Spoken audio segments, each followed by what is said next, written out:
Willkommen, bienvenue, and welcome back to Enigmatica 10 Live with Light. Looks like Frog is no longer idle, but is not yet streaming, so maybe a little bit late. Oh, he's got 3 dots. He's typing. Let's join the voice chat.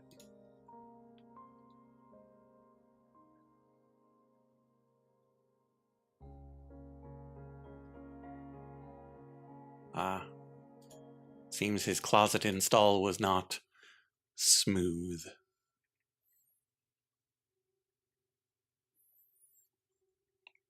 But if the server is running, we will make hay and whatnot.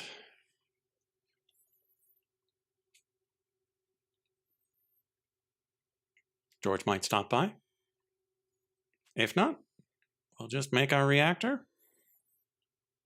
Get it all up and running and beautiful. And then figure out what we'll do after that. Hey. Server exists.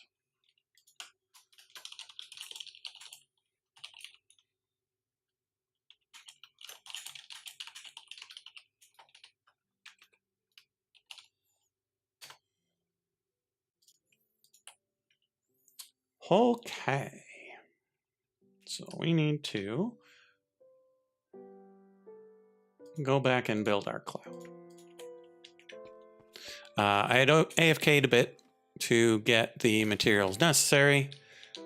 Why is it so very quiet?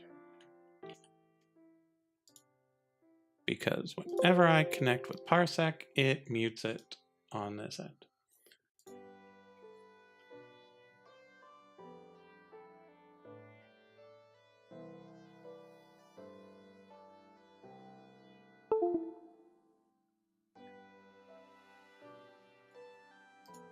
There we go. Much better.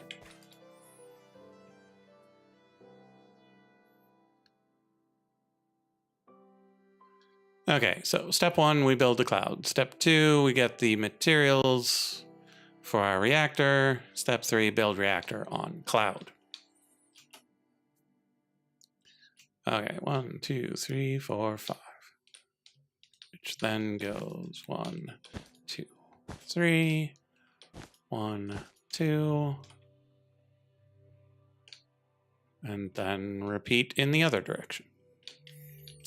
1, 2, 1, 2, 3, 1, 2, 3, 4, 5. 1, 2, 3, 1, 2, 1, 2, 1, 2, 3, 1, 2, 3, 4, 5.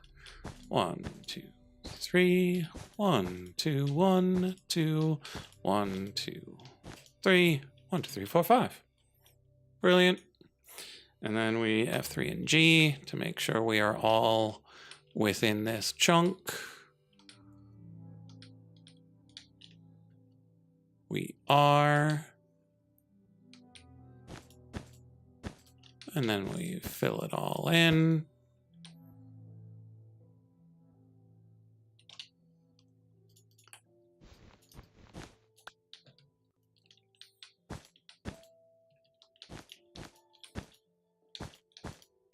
And then we will spend a couple of minutes fabricating blocks, because we've got all the base blocks we need, as far as I know.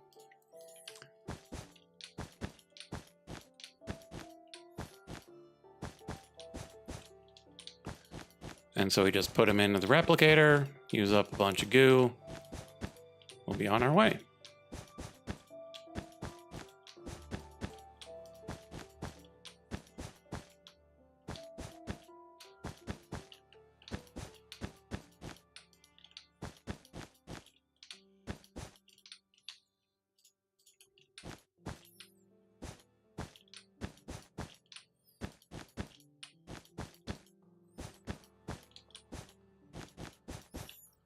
Go.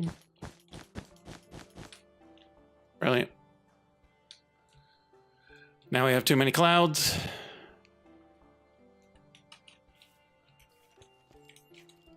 And so we put them away in a box somewhere.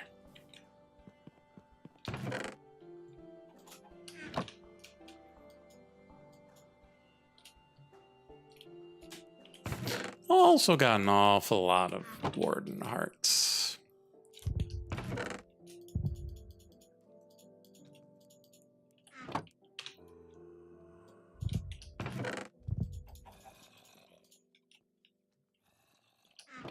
Okay.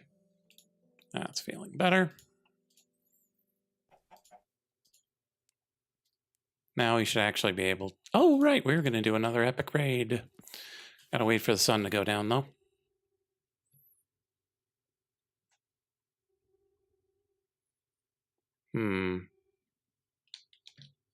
Stream monitor still says 0 on Twitch.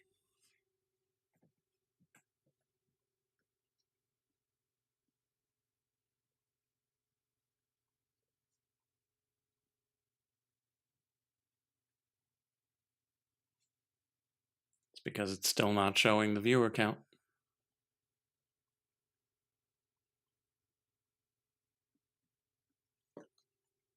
Weird. Oh well. Let's take a look at this. Oh. Finally getting a backlog.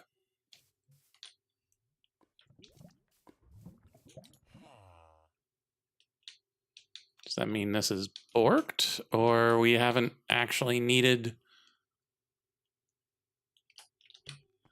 things with acetylene?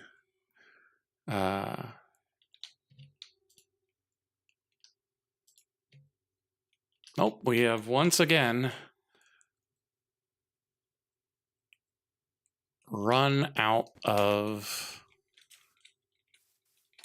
lubricant for our steel rod cutter.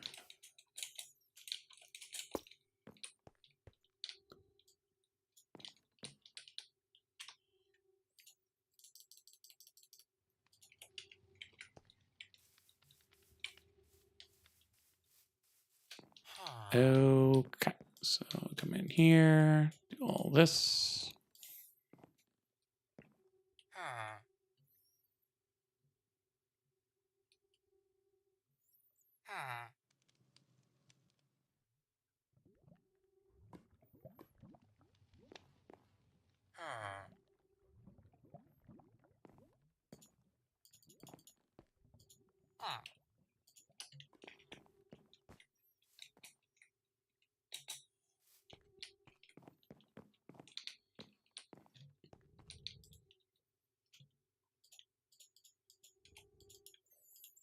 It's another 4,000 steel rods right there.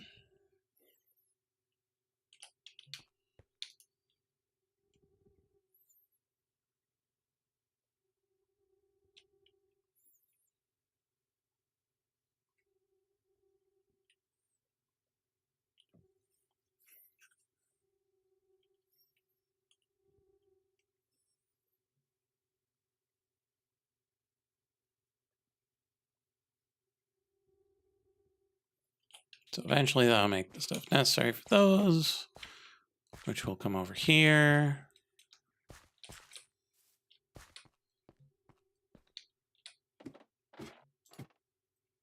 Okay, so this still has a bunch, which means it was running out just as I was logging off last time.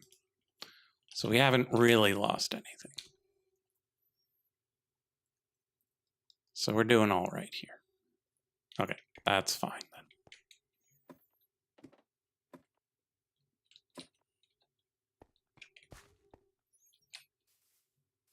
then. Ooh, nighttime.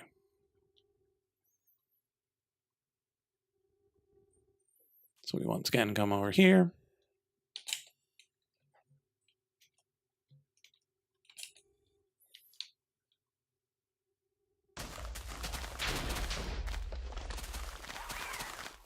Ooh, that's cool.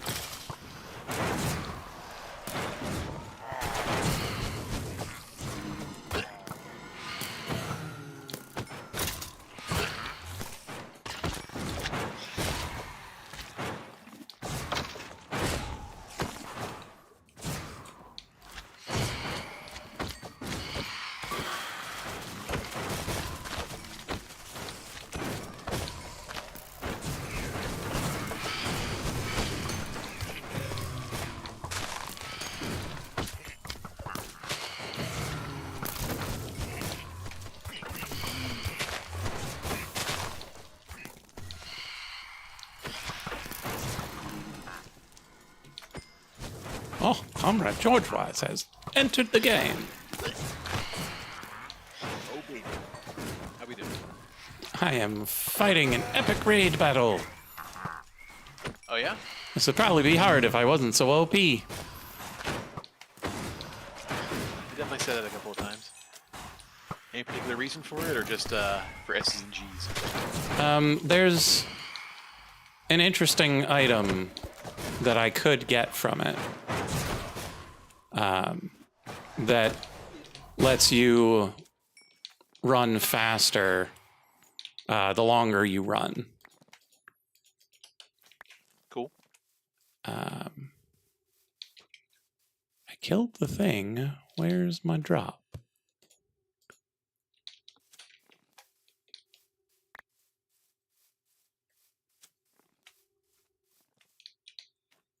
Ah, there they are. My deathly chargers. Huzzah.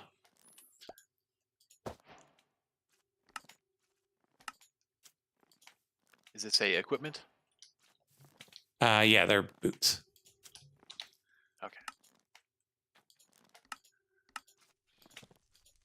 Oh, I can't put bunny slippers on my cosmetic feet.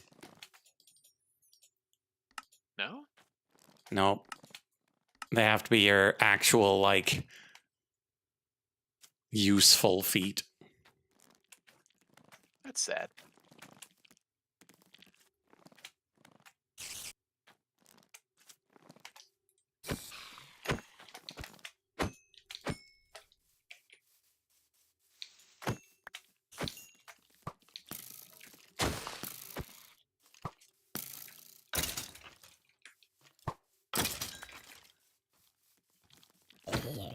Okay, so many dead things. Okay.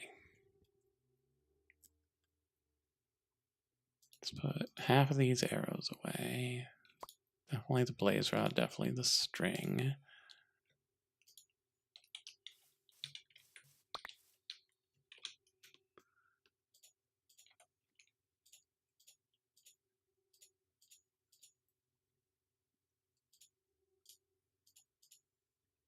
I got some breeze rods.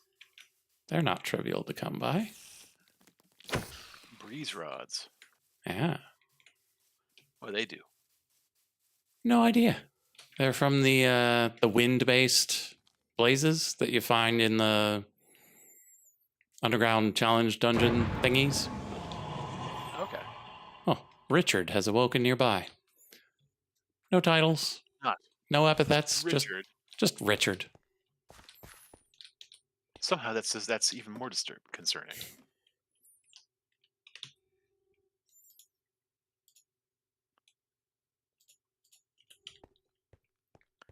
I'll beware the coming of Richard.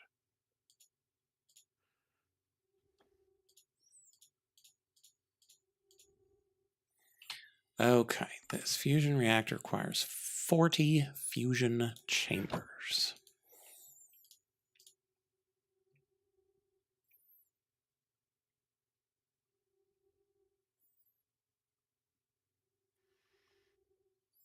All right. Let's go ahead and unleash all of my villagers because I'm tired of them being trapped in a tiny little hole. Keeping the hole because I reserve the right to remove them again in the future should I feel capricious about it.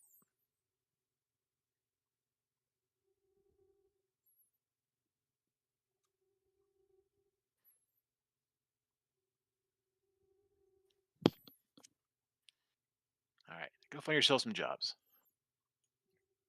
Oh wait, it's bedtime. I guess in the daytime they'll find you. You stole my bed, you ass.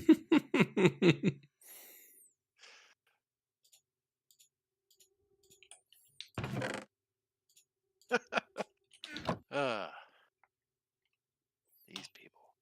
Okay, and then over here tonight. 200. Did you need the nighttime? No. 203 minus 3 is 200. Which kind of blocks are these? Highly advanced machine hulls. Okay, so that's It's not stupid. It's advanced. Is that 3 stacks plus 2? Toolsmith. 3 stacks plus 8. It's 3 stacks plus something. Let's get our 3 stacks, then we'll figure it out. Bane of Arthropods 4. I don't think so. Yeah, 3 stacks plus 8. 200? Yeah.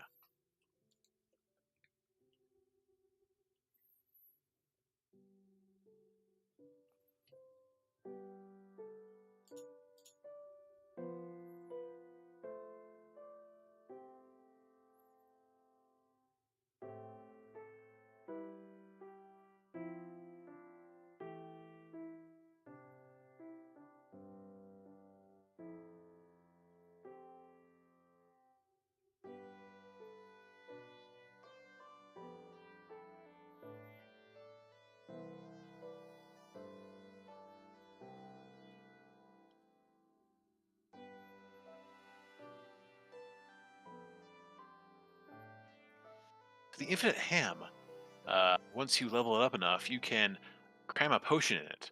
And whenever you eat your ham, it applies some potion. I decided to put in some mana regeneration too, because I always seem to need that. But I'm sure there's all kinds of nonsense you put in there. I'm sure there's limits, but the right potions that are I know that you can mix potions together. Maybe we should have done that. You can in ours, but I'm not sure if they still count as a single potion for a different mod. It's fair.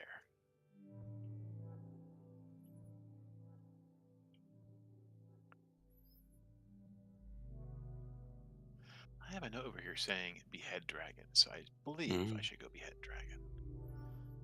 I can sell you Mendestine? Ugh. Who cares about that?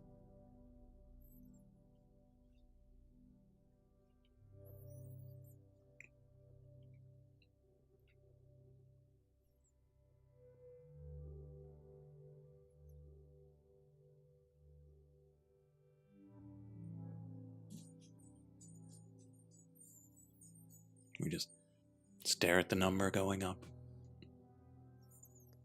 Hey man, number go up is one of my favorite genres. Speaking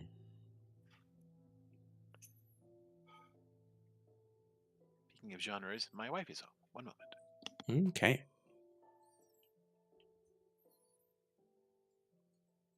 Okay, chat, we're going to make the reactor. Then we need to make 3 turbines and some tubes, some cables.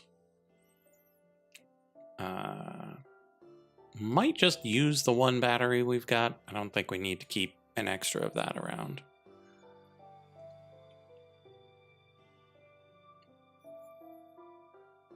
And oddly enough, it's probably cheaper to duplicate the cooling cells than the superconductive cable.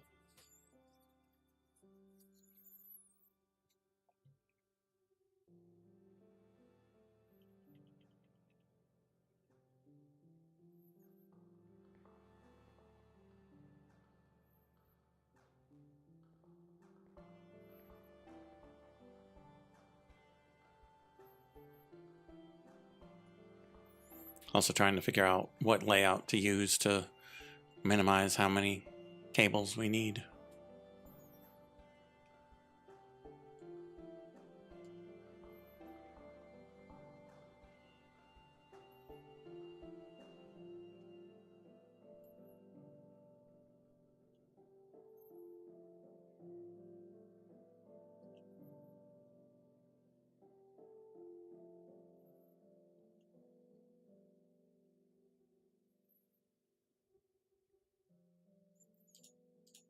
One, 2, 3, 4, 5, 6, 7, 8. There we go. That should be everything we need for that. We'll go build it. Then we'll come back for the next part.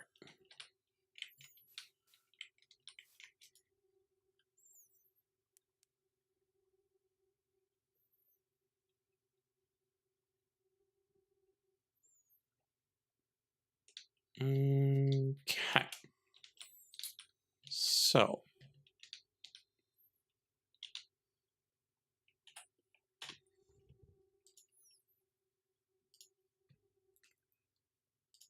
one concern is that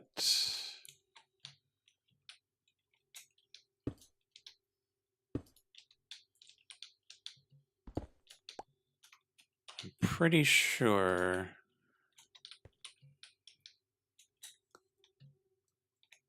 this is the way this goes. Oh, it's not. Okay.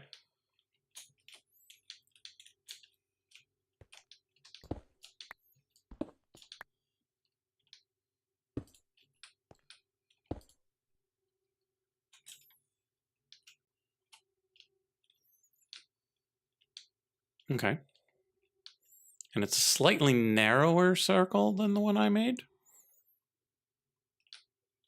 on the bottom level, but it is the same circle on the mid level. So that is totally okay.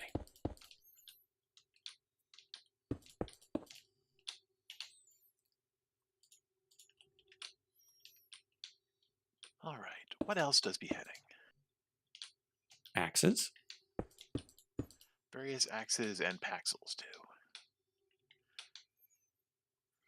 Okay, so Doesn't tell me how much they do. 1 over and then straight line.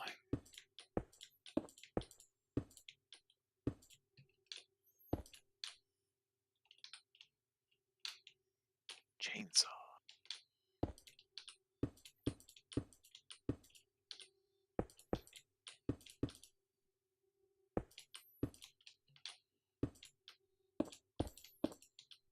Chainsaw does sound like fun.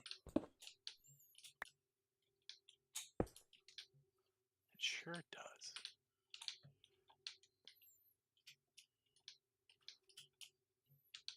I mean, it looks like I could make it if I wanted. I'd have to cram in somewhere to power it, but that's not tough at all. And it's unbreakable. I'd be a fool not to.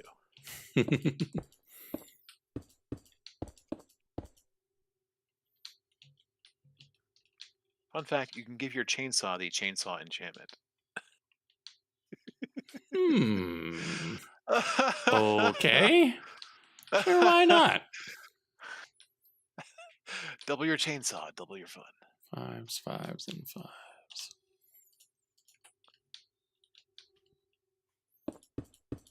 Hey.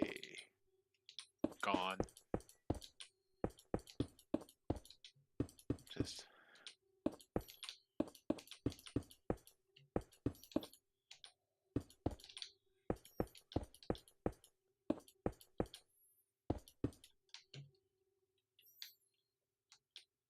Okay.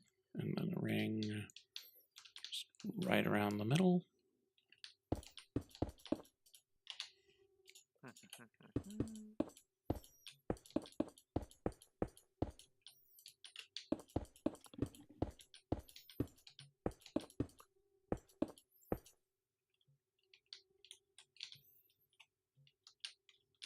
And then a ring right around the outside. Looks like nothing seems to indicate that any of these are better at beheading than anything else.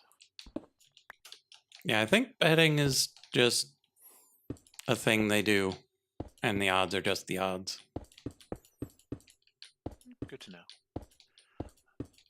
Alright, what does the most damage? Unless you're in a pack that has the Vorpal enchantment, in which case you can have higher levels of Vorpality.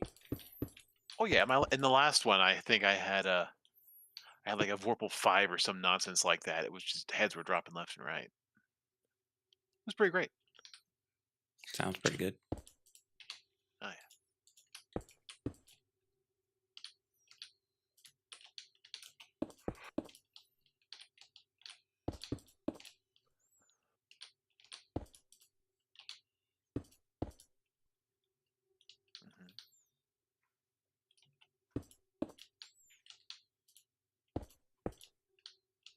Eclipse alloy.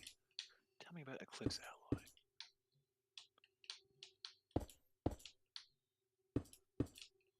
One of the things you build off of a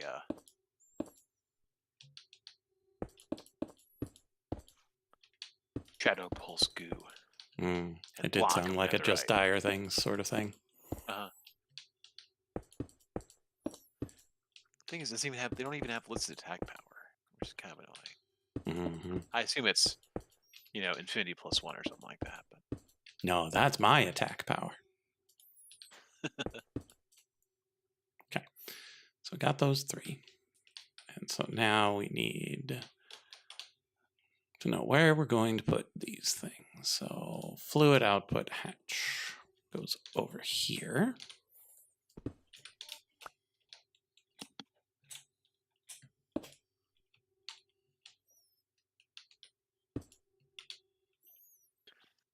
So what are those white blocks? Are those made of cloud, or are they some kind of other, like, actual reactor stuff?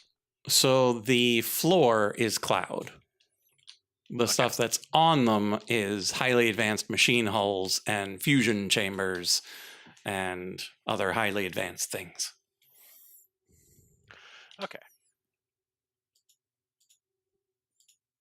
Okay, so fluid and power.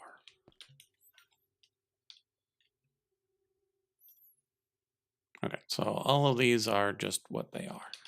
So we've got the fluid output coming into some turbines here, and so putting power over here seems reasonable. Ow, stop it. Mob X-ray highlights nearby mobs. Good to know.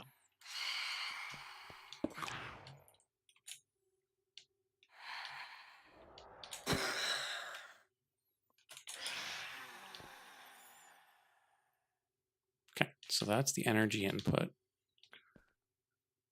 And so then that's the fluid out. We need a fluid in, which I'm thinking goes over here or over there. Let's put it church side. Wow, the Just Dire hoe makes farmland as immune to trampling, boosts crop growth, and auto harvests and replants. That would have been good to know. Like, I don't know, 3 or 4 months ago, I feel like. It's interesting, at least. Okay, so this will produce plasma. Liquid hot plasma. Oh no. I need another one of these. Because this doesn't only produce plasma, it also produces hydrogen. I have to throw that hydrogen in the garbage, but I have to have the hydrogen to be able to throw it in the garbage.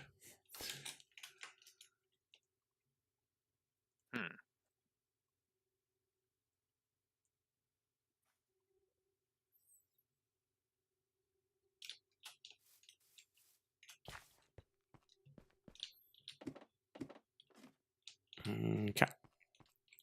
So we come back in here. We make another output hatch. Over here, make sure we got those over here. We do. Plasma turbine. Fluids in, fluids out. And then this one uses iridium pipe machine casings. So that would be 18, 18, and 9. 45?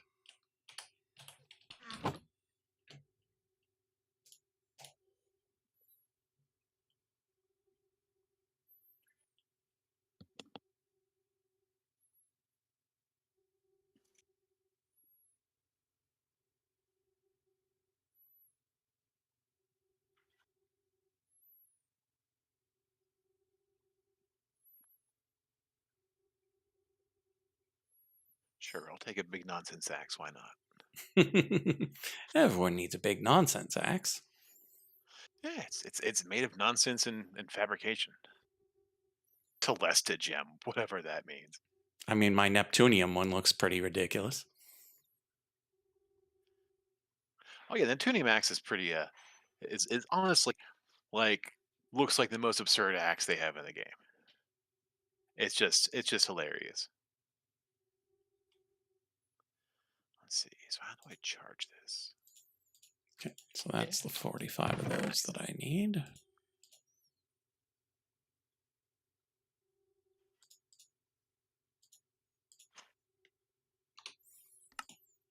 Okay.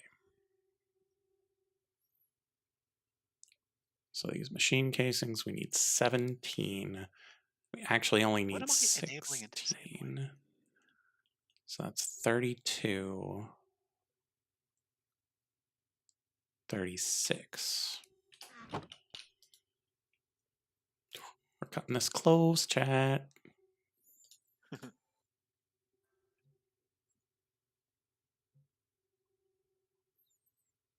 We got a few more things we're going to need to replicate.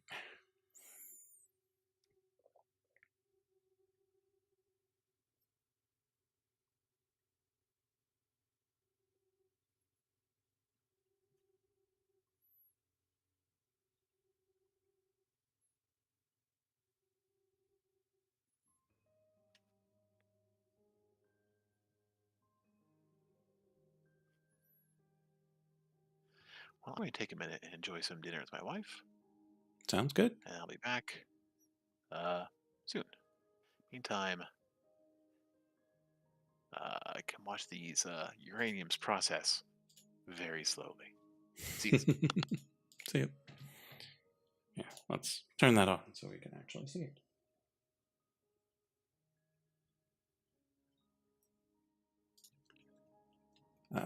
Yeah, Mac, you weren't here, but Frog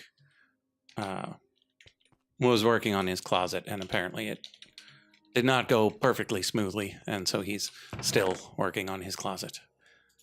And as someone who's been working on his deck for the past entirely too long, I know a little bit of what that feels like.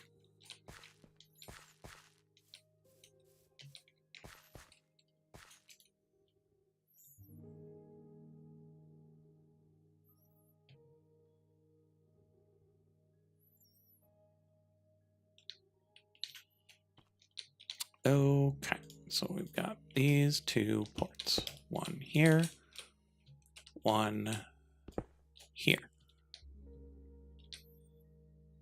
Or there. Let's go with here.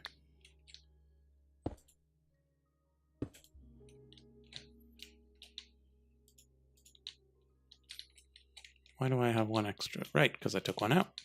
So this should be complete. And active. Brilliant. So, power is power. This one is plasma.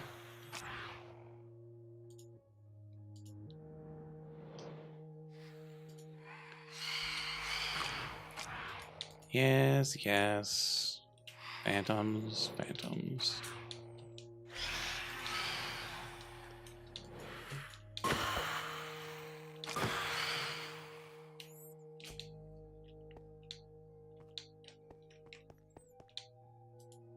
So it's energy. So this one's the input. This one needs helium-3.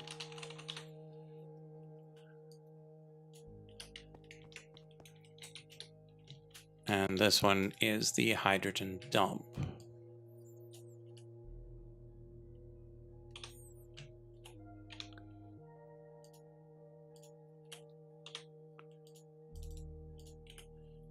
We'll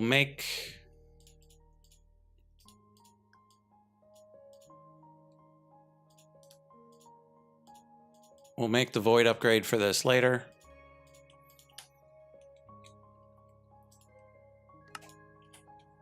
But that's where it's going to go. It's going to have a void upgrade. This is still within the chunk.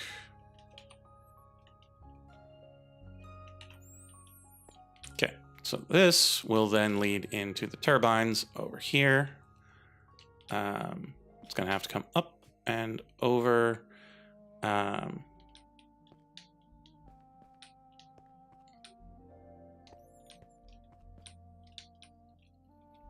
Just trying to decide if I want them to sit on this or down in here.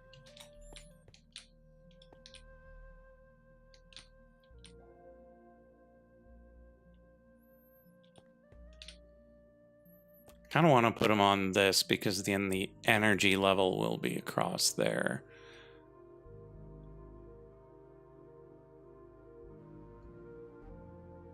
To get directly in there.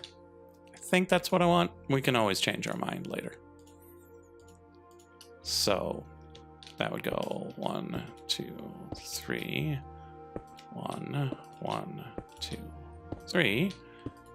Up and around and around and a gong.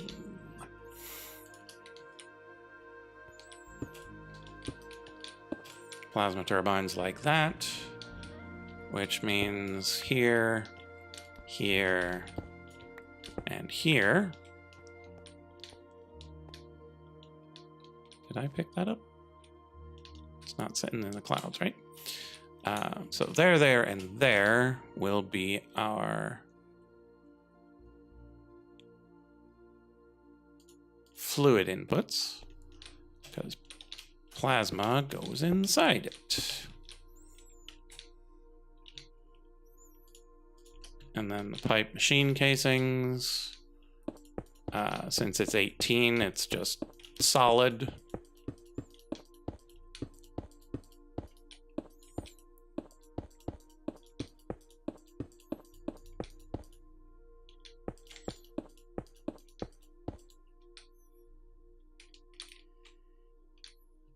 Why do we have 3 too many? Because I thought there would be 9 on the inside and there's only 6. I don't mind having a few extra. And then this does similarly to the front.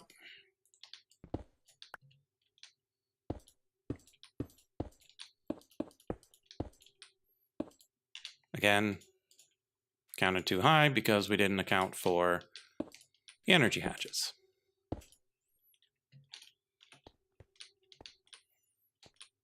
Okay, so fluids in there. Power out here. We'll put the battery on this. Fuel the battery like that. String the power along to here. And then off of that, we will also have the electrolyzers to make more goo. And then the goo will have to go into a replicator that goes into a canning machine that extracts the helium and shoves it in here. So we need to make sure we've got that canning machine. We need to get the cables. We need to get the battery. I don't think I've made the canning machine yet. I think it's a really simple machine. But if we're running behind on robot arms,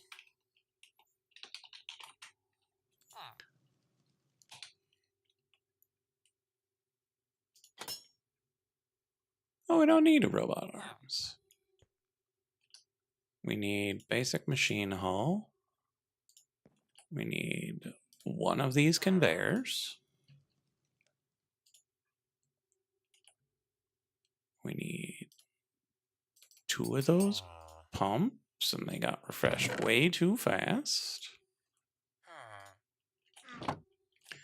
We need 2 of these guys. 10 rotor.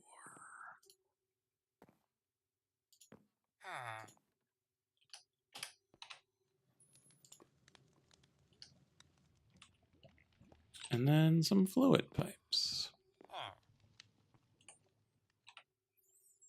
Because of course.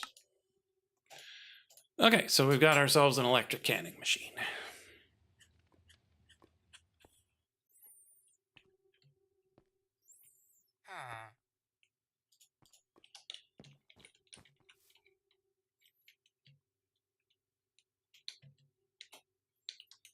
Let's go get our superconductive cable.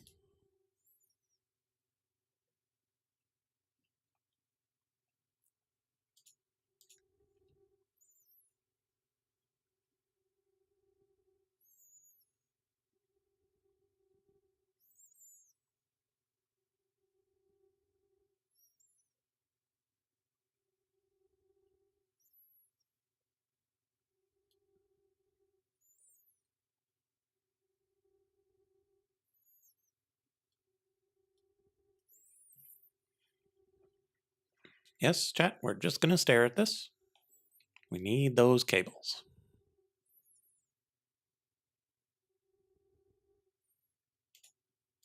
There we go.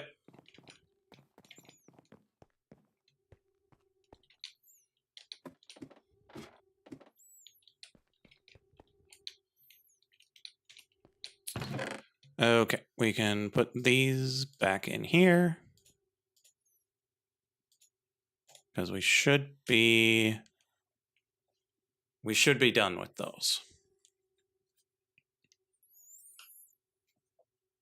We do need this battery. Need this canning machine.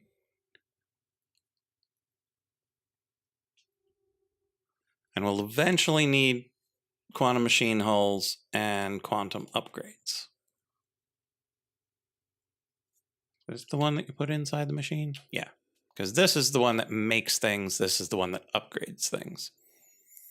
And we're going to need this helium-3 bucket.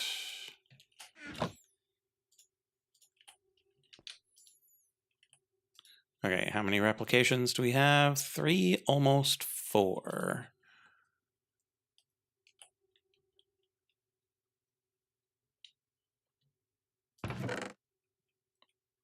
So let's replicate these 2, because we will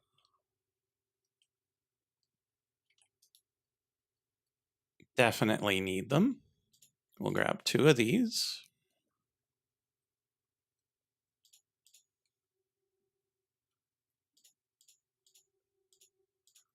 And 2 of these.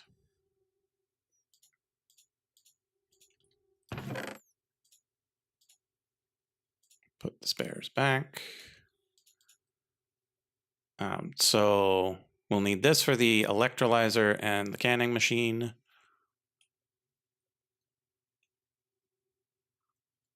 We're probably going to just steal these 2. We might steal the ones from upstairs because they're not as good. Like they're not the ones we need. That's actually probably a better idea. Grab whatever goop is in them in a bucket, and then just grab the machine. All right, the goop's up here.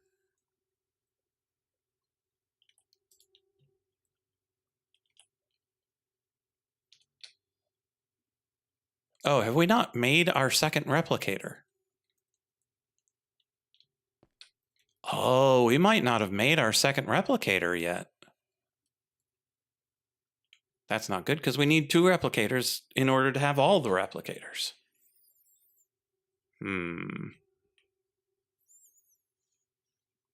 Now I'm torn. Because we're going to need a replicator to keep that thing running.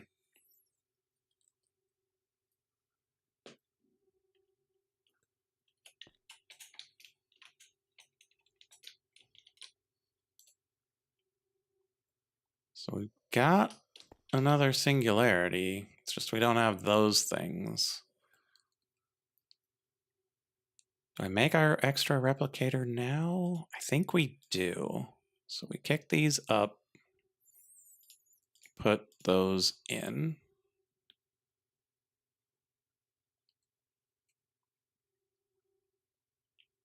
Isn't that what it takes to make a replicator? 4, 2, 1. Ah, wasn't asking for one. That's why I wasn't making it.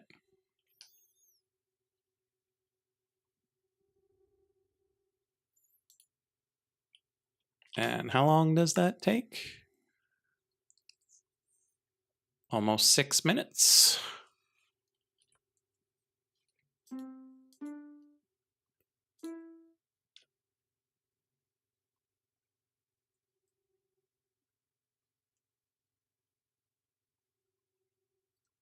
Let's chew up as much power as we can take. Cut that down to about a minute. Think that'll be nice.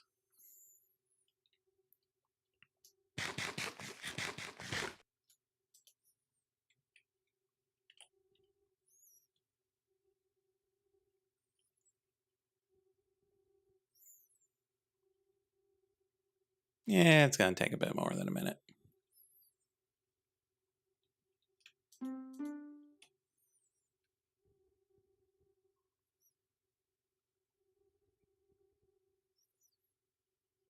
And that's okay. Because the one downstairs is going to be running full tilt. We should get a couple of more replications out of it. I don't think we need it to replicate much more. We are going to take this with us because we do need this electrolyzer. Unless we just make them from scratch, which is mildly annoying.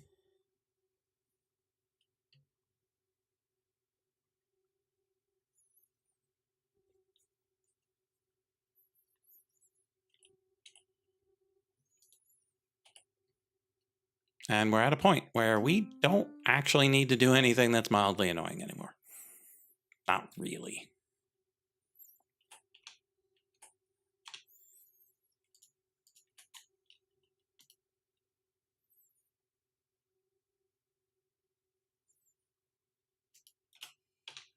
That is a lie. There are probably several mildly annoying things that we probably still need to do.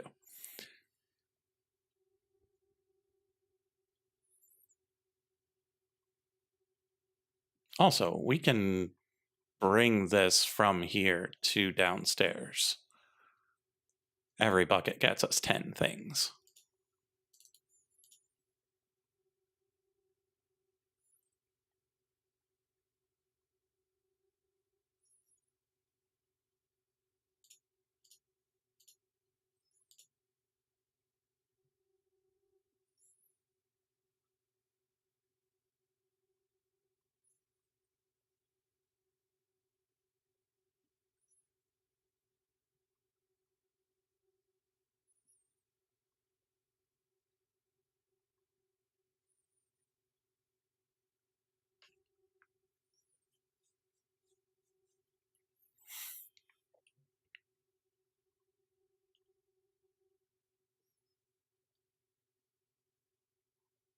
Should also make a quantum tank such that I can just hold a ungodly amount of UU matter.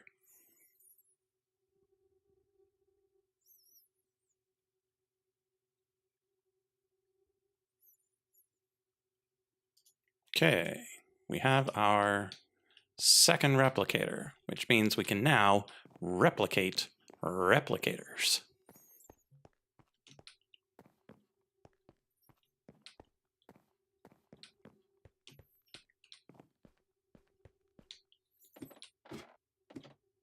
Come in here, make sure this is... It's not good. We did replace it. It is good. We're all set. Okay, so we come in here. We've got 2 replications left, so let's replicate this replicator. And put a replicator in this box. Just such that we always have one. Now, we put in this lovely fresh goop. We re-replicate the quantum upgrades.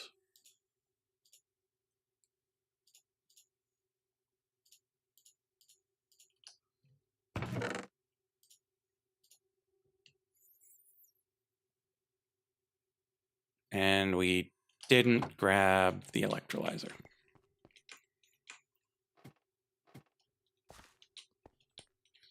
We were gonna do that, and we didn't do it. And yes, I know I can fly, but I built stairs, so I'm gonna use them.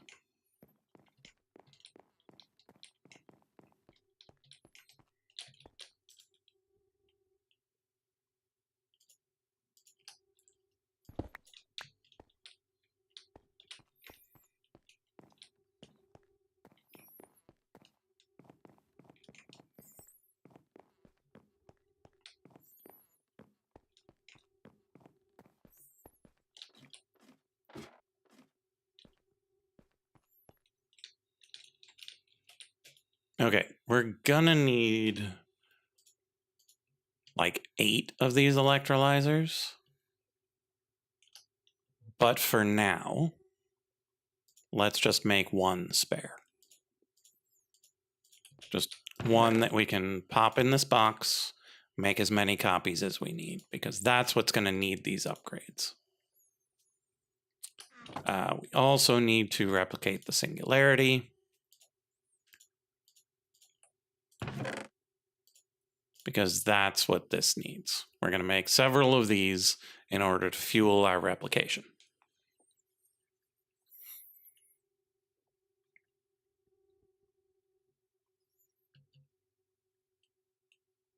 Really? Okay, that should be enough for now.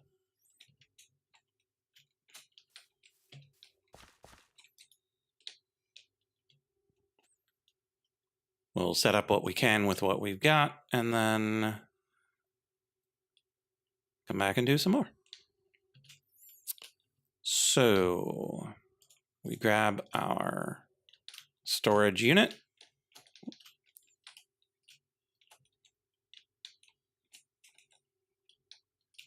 And we put it on there. And then we switch the output to this side. Then we grab our superconductive cables, plug them in like so. And so now these turbines will fuel that storage unit. Easy enough. Now we come over here.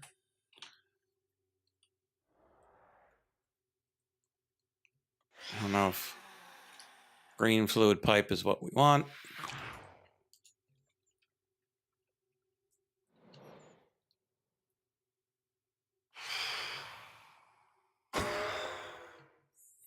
And so let's grab a bone.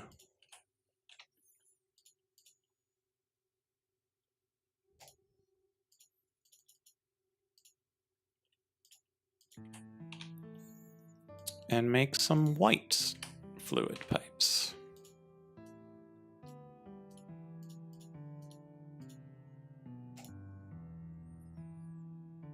I have too many things.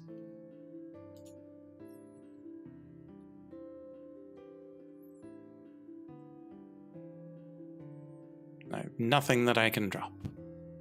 Goodbye, white.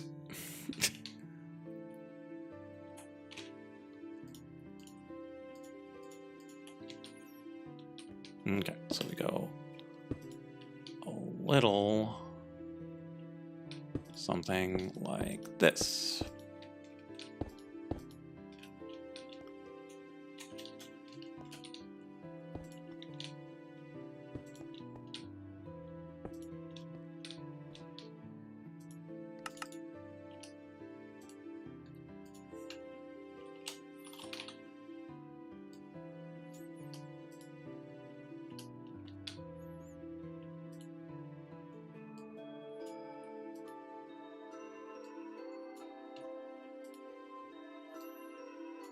Okay, helium plasma from here.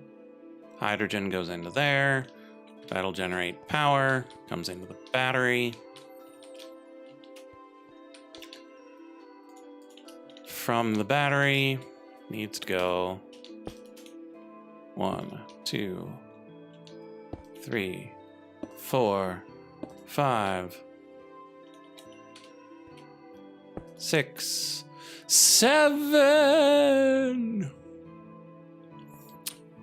It's not that big a deal, chat, because it also has to come over here. And so we need 1, 2, 3, 4, 5 more. In the meantime, electric canning machine. Let's turn that around.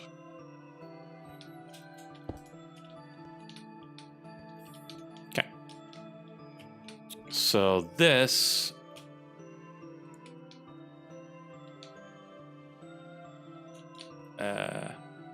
hello?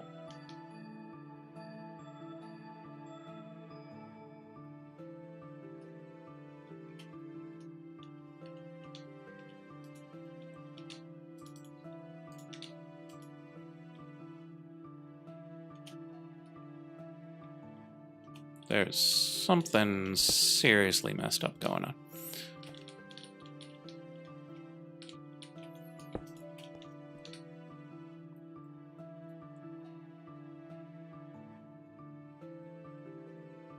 Like, it's there for a split second.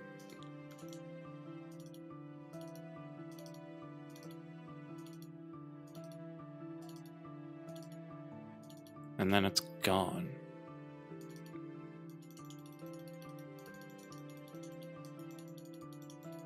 There we go. Should work. Okay. We have lost George Street. Now let's try to get that back up. Okay, so this is going to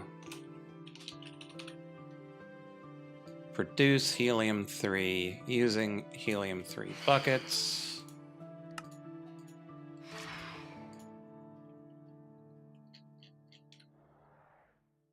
One bucket at a time.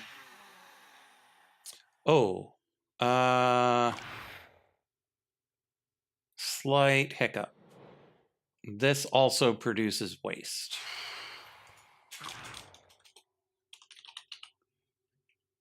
In the form of buckets.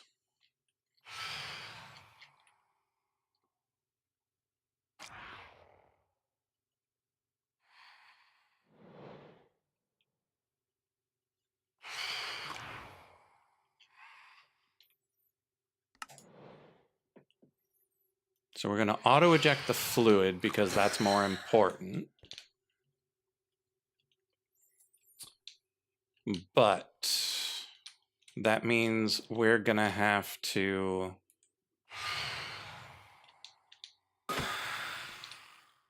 set up another scrap drawer to pull from this. Do we have room on this side? We do. So we'll put the scrap drawer on this side.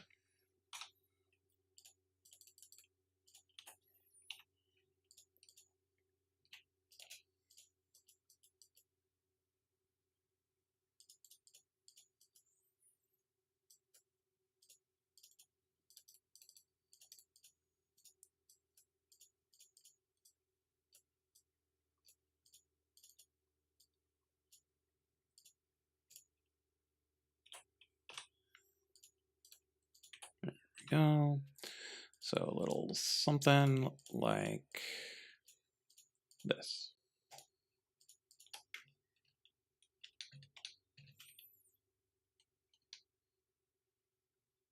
So we're going to need a puller on this because we can't, I don't know how to set the fluid out, like the fluid ejection and the item ejection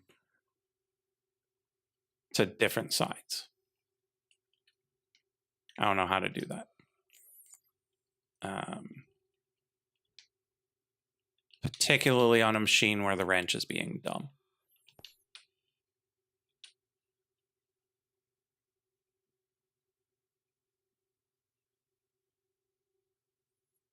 So we're just going to leave that be. We'll make a puller module. They're not that expensive.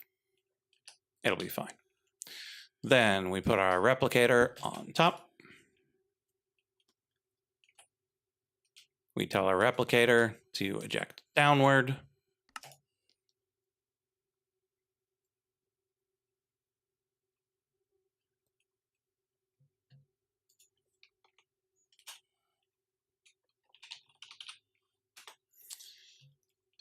and helium-3 in, helium-3 out.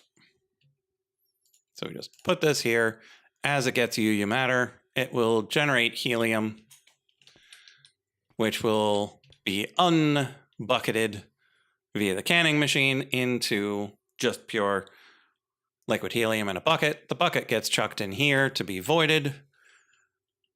Helium-3 goes into this to power it with the assistance of a little bit of electricity, which will generate helium plasma and hydrogen. Helium plasma goes into here, creates electricity, which fuels the tiny power needs of the canning machine and the moderate power needs of fusion, generating a massive surplus of electricity, which we will use to generate more UU matter, to generate more helium, to keep this thing running for all of eternity. And so we take our electrolyzers, and they will go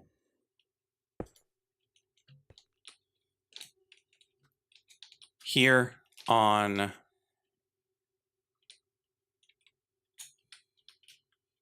the power cable.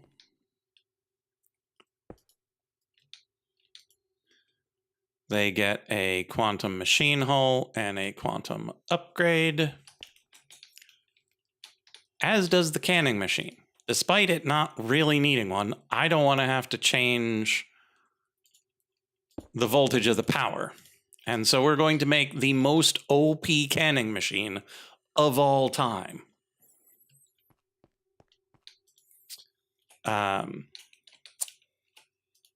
The fusion reactor does not have upgrades, but it does have efficiency. This thing will not be running at full tilt. I don't know how to make the stuff fast enough to get one of these running at full tilt without having multiple replicators replicating helium-3, because this will be making a bucket a second. And that's not enough to make this run at full tilt. And I don't know how you're supposed to get any of these fuels faster than this method. But we got this. We've got the singularity in here.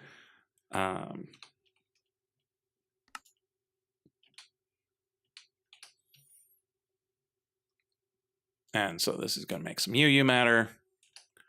And then we will need some fluid pipes to get it over there.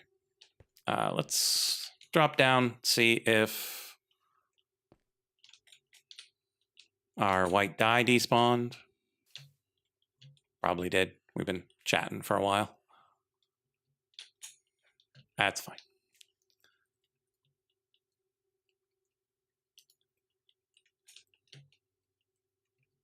Yeah, so despite my ability to fly, my broom is still faster. Okay, so what we'll do is we'll have a chain of these electrolyzers that will lead the UU matter over to the replicator, and then we will likely also set up another replicator. We're probably going to set up our tank right here. And so we'll have the pipes coming to the tank in the middle, and then the tank will go over to the replicators. And so if we end up having more than just these 7 or so, 1, 2, let's see, 1, 2, 3, 4, 5, 6. Yeah, 7 would look good. So if we need more than 7, we can make another line of 7 or 14. This will probably be plenty fast.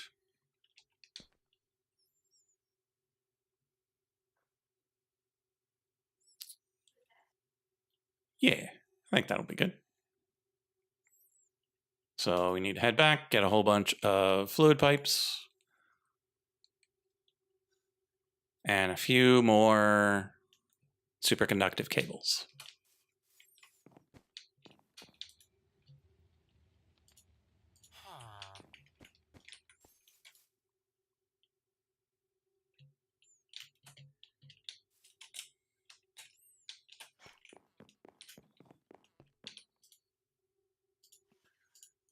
That should be enough of those.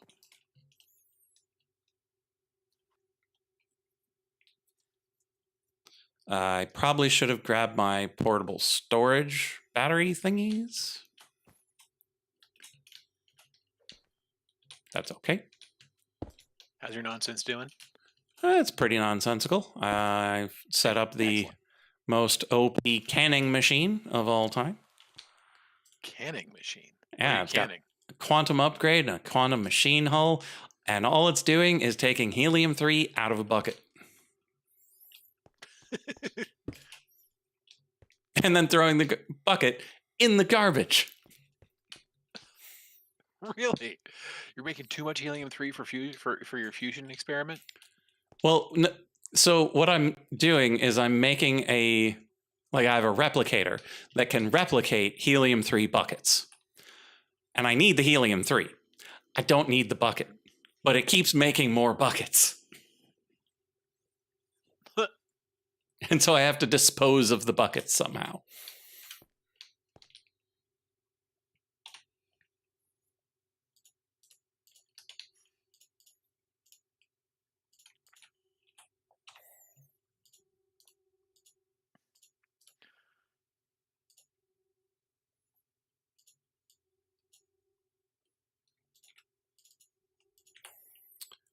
Okay. So let's get this set up.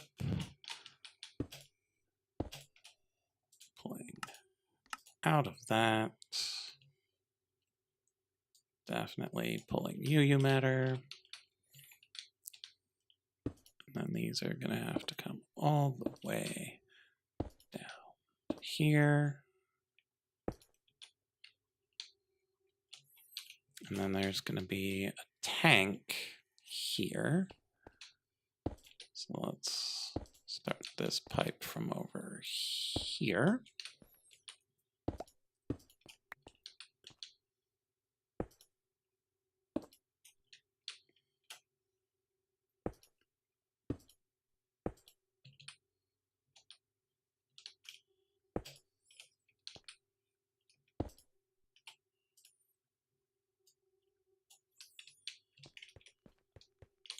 And then I kind of want to put the other one on the other side for symmetry, but it seems unnecessary, particularly since there won't be a canning machine underneath of it. Unless we wanted to put that over there to double the speed of this thing, but then we would need more turbines, and that's just a whole mess. So I think we would just put any additional replicators along this line here. So connect that up. We just need to go make our tank. And we will be good to go, question mark? I think so.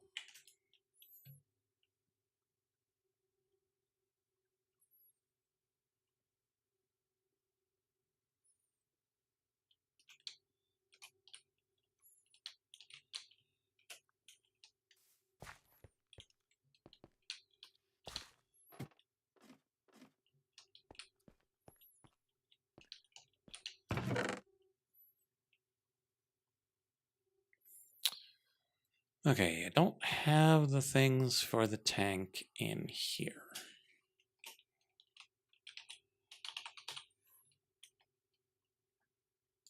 Okay, so that is quite the tank. But it holds so much. How can I not?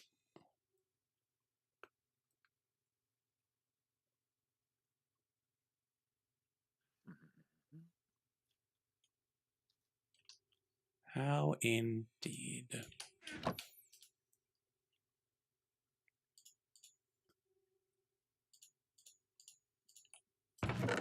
Okay. Singularity. 2 quantum circuits.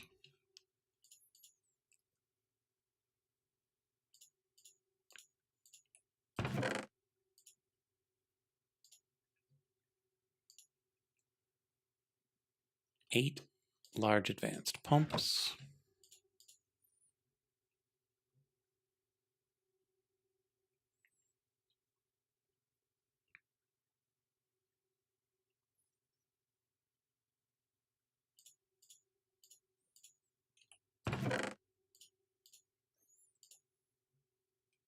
One titanium tank, one quantum machine hull. Gang, we doing okay here? Seems to be doing okay on my end. Like I'm about to get kicked. Oh no. Stuff's going, but I can't interact with stuff like chests and such. Oh. Okay, 16 iridium plates, one titanium tank. There we go.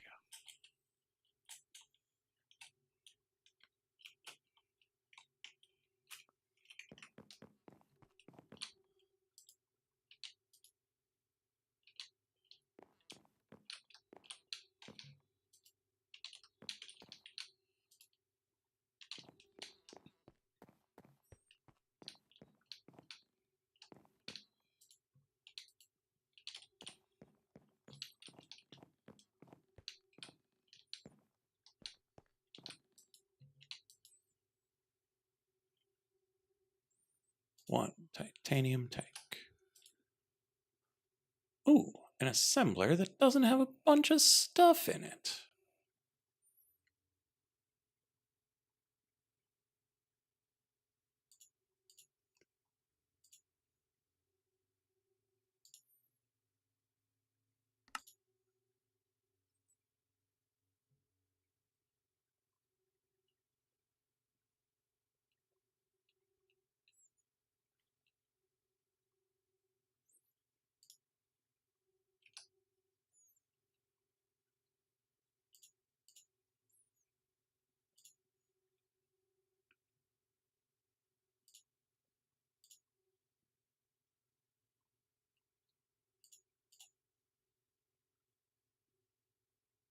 Miracle of miracles.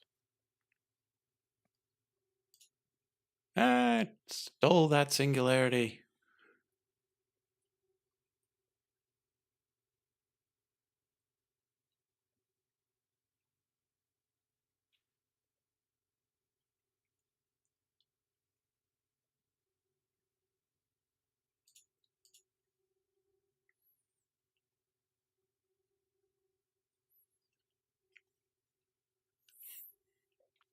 What's the miracle of miracles?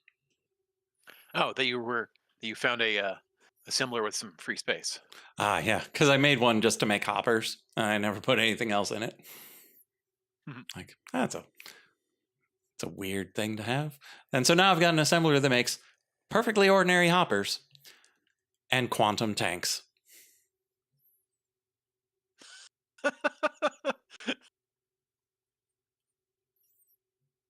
One can transport 5 stacks of objects. One can hold 2.147 gigabuckets of fluid.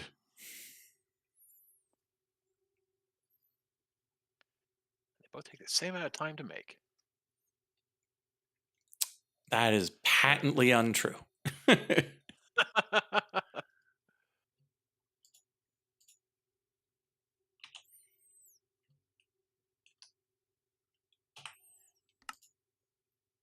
Because you can make 2 hoppers in 10 seconds. You can make 1 quantum tank in 50 seconds if you've got the ingredients for both.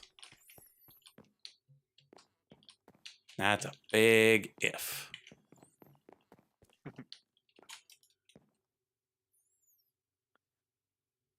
I just happen to have some nonsense laying around already, so. I forgot to grab my battery pack. Gotta prime the pump.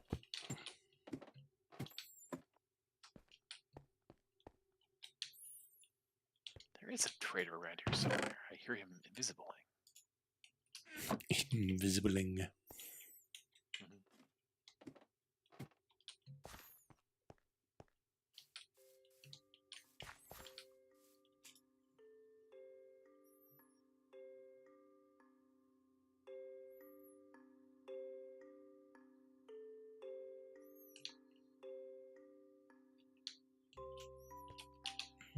Okay. Tank goes here. You pull that direction. And you push that direction. So that's good. That will work. Good. So do that. This will do all this. Right, we need to make the void upgrades, because these will fill up rather quickly. Oh, and the puller.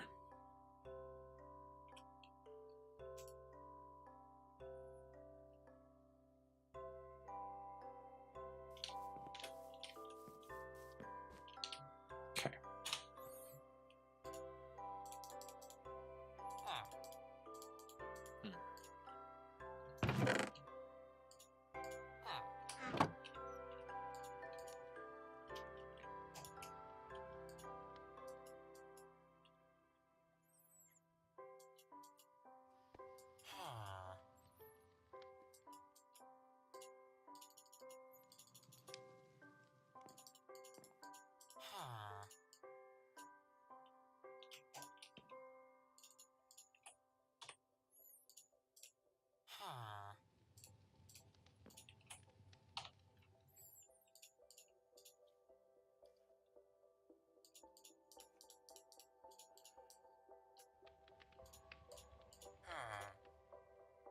And crystal.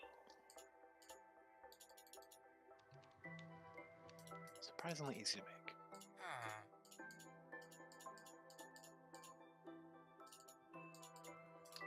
Okay, anything else I need before I go murdering a dragon? Let's see if there's anything good on Amidron. Got to murder a dragon, but first, shopping. Exactly. Shopping waits for no man.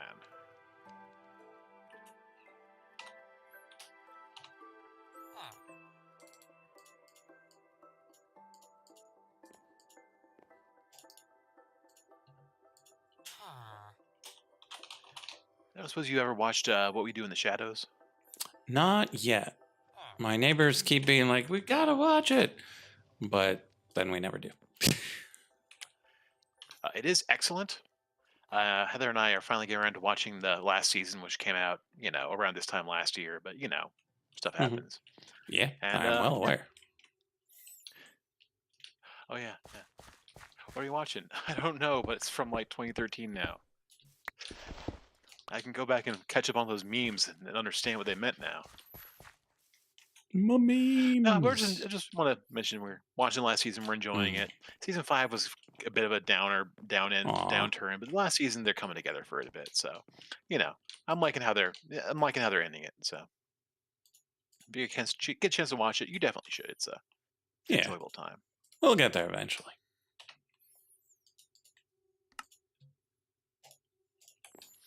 Oh yeah, on the mention of finishing things. So I beat Control, as I mentioned a couple weeks ago, and I enjoyed it enough that I went and discovered that I could get Alan Wake, the original, and its semi-sequel for a total of like $2.50. And I said, "Yes, sir, please." Wow. Yeah. Oh yeah, yeah. Good deal. No downside there. Like I said, I finished Alan Wake and enjoyed it. I did, however, play it on easy because the combat is not wasn't what I was there for. I was there for the story. I also just Alan Wake's an American Nightmare was basically like a little side story kind of thing. Took like 5 hours to beat. Was worth the dollar I paid for it. Again, fun story stuff. Don't need to play it again. And I actually so literally like 3 days after or like not 3 days, more like 2 or 3 weeks after I purchased these two games for $2.50.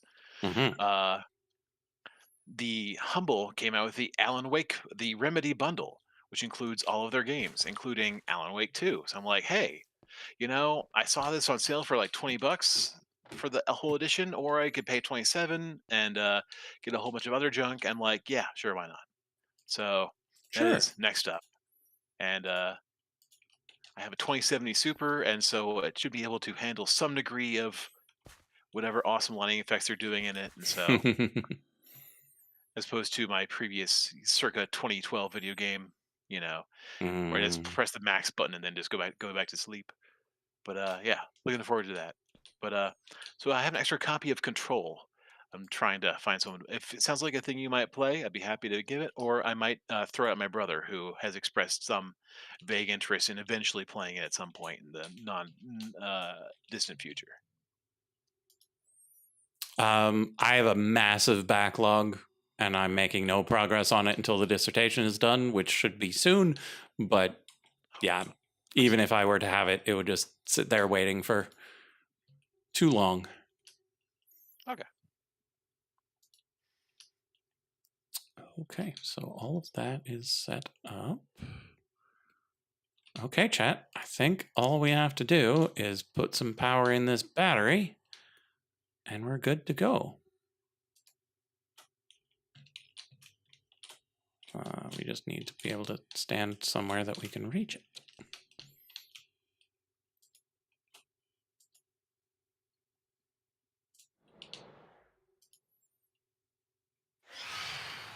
All right. I've angered all the bees because there were too many nests building up. Enjoying some ham. Oh, to the end.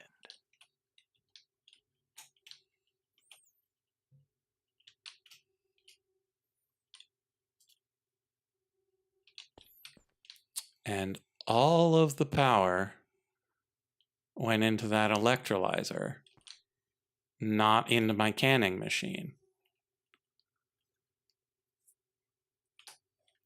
That's rude. You just have like a slug of power or something? Well, basically, I've got a portable storage unit that I can grab power from one battery and put it into another battery. And so I put it into this battery. Oh, because this power line isn't connected over to the actual output. It's connected to this turbine that isn't turbining yet. Ah. So we connect that there. And so now once we go grab more power, it should work.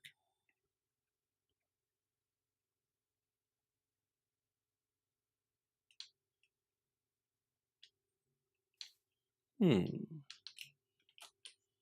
mechanics felt dated and awkward.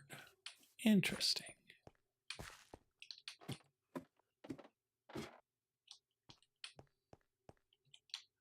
Okay, so we're going to Yeah, the upgrades and loot were kind of steal the power from here. whatever. Like I felt there was like an upgrade, like I got one of throughout the entire game. Like, and I'm like, I finally got like the end of the game. Like, this might be useful at some point, but again, I'm more into this because I'm all about, the vague yet menacing government agency and all the schlock that goes along with it. So. Mm-hmm.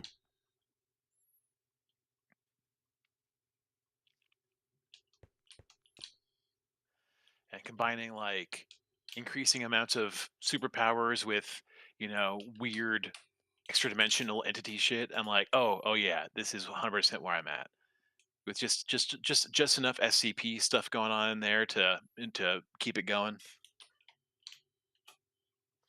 Yeah, I played mouse and keyboard and I had no problem with it, but I did have to, for some reason, with all the Remedy games, I have to turn the mouse sensitivity like all the way down to 0. Otherwise like the slightest nudge sends me like up to the top of the screen or just rotating in place without any ability to control myself. So Mm-hmm. I don't know if I might need to change some settings somewhere, but it's just what it is.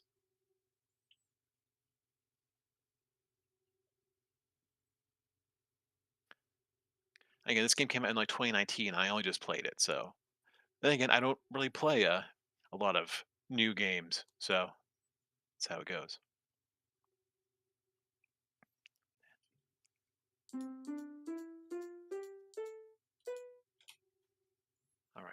to what I was gonna do, which was yes, that's Red Something. Dragon. Something important-ish.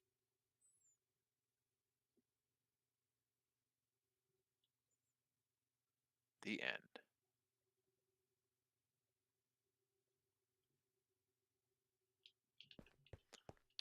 Pretty ballsy to just call the portal the end. There's a lot of end out there.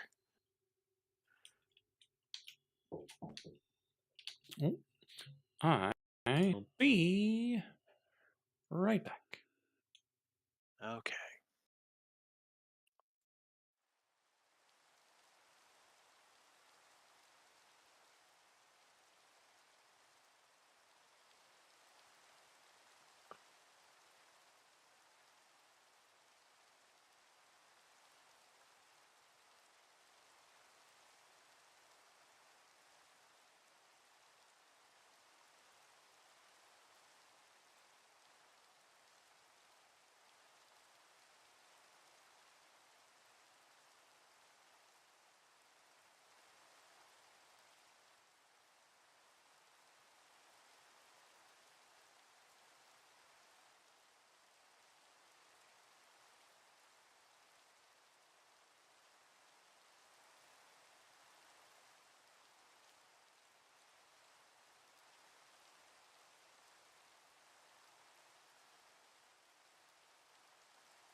I'm back.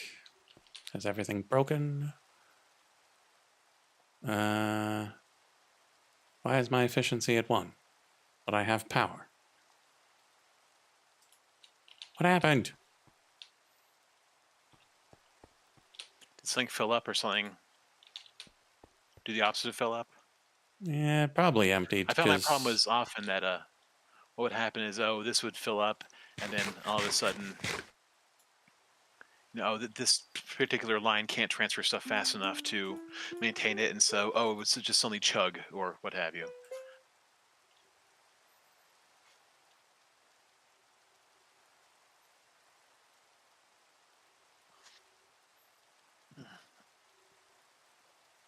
Yeah, I suppose it might have been draining the power a little faster than it's able to be created, but oh well.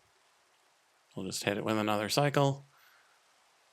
We'll get it going at a decent clip.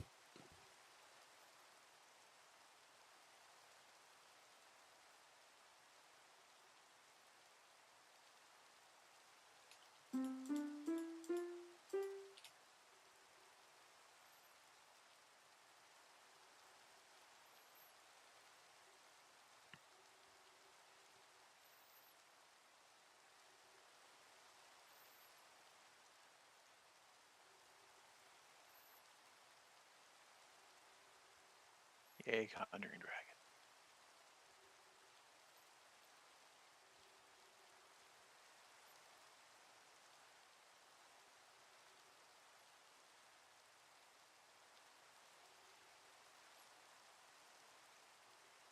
The end. Again!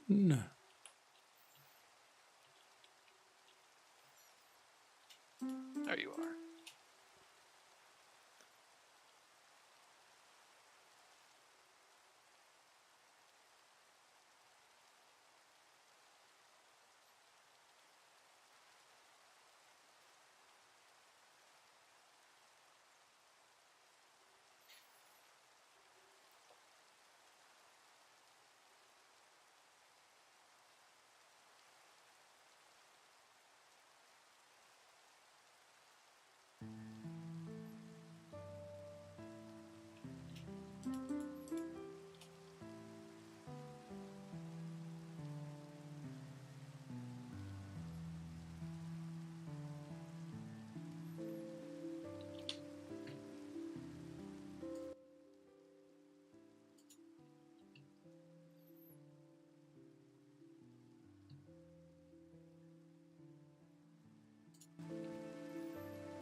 Cat, this is not the time to be pushing around my mother, please. I sense you focusing something that's not me. This is not allowed. Ist verboten. Very kid. Okay, so that is working as intended. That is counting up. All of this will work. Let's go back to the other base.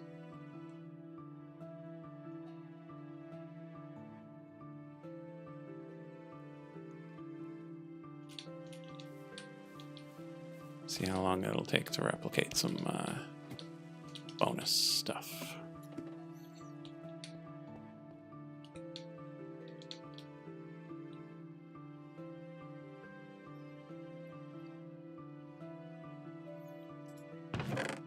Take a little while.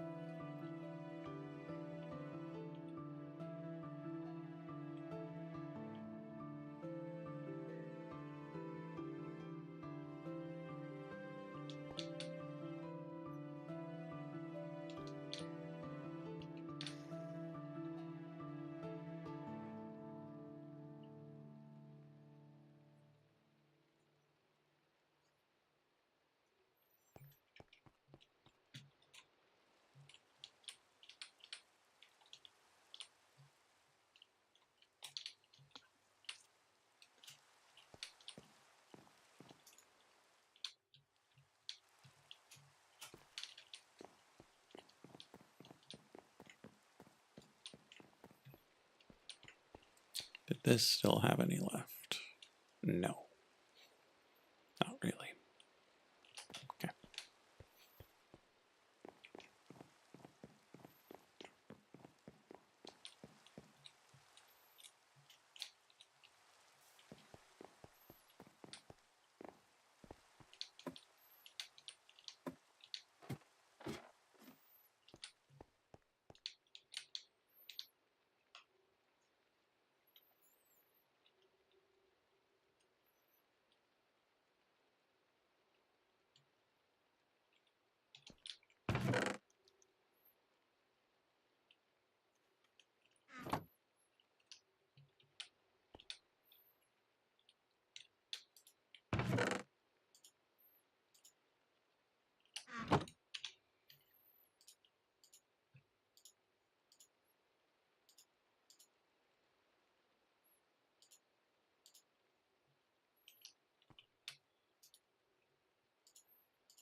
Poor foolish dragon.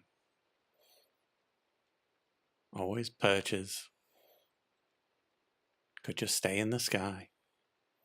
Mm-hmm.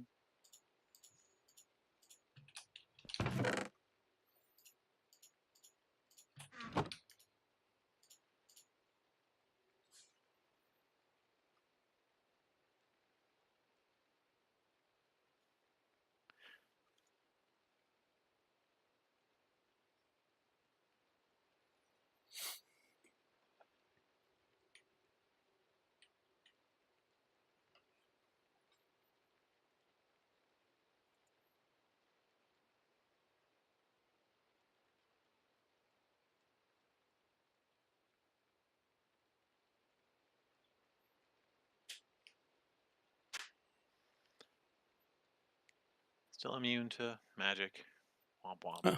Oh no. Slightly. Can't cheese it as hard as I usually do.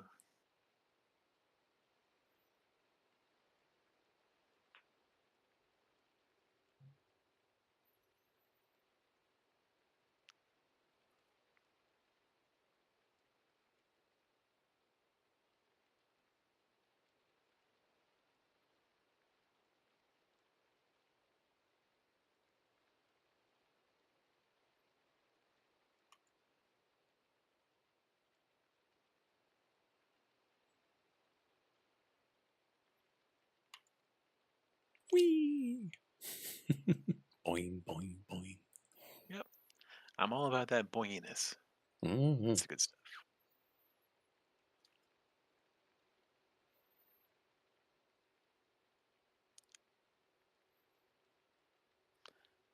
The hard part's gonna be trying to making sure I get this final blow with my fancy axe. Mm-hmm. I don't think it'd be that hard, really, but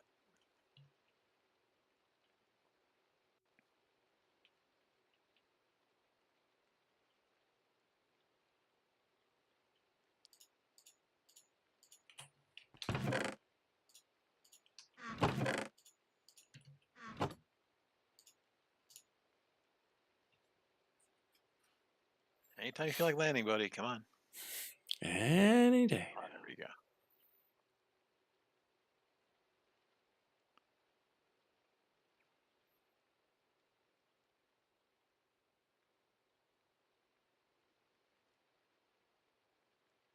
Woohoo! I got ahead. Yay! And how many did you need? Just the one. Oh, I okay. mean, plus more. But I need the one for my draconic end shelf. Mm-hmm. There's other uses for it too. But like, do you only need one of those shelves? Feels like the sort of thing you Yeah. would need several of. No, it gives you plus 20 a turn, max 100. And so you just need the one to max out your Eterna. Okay. That's handy.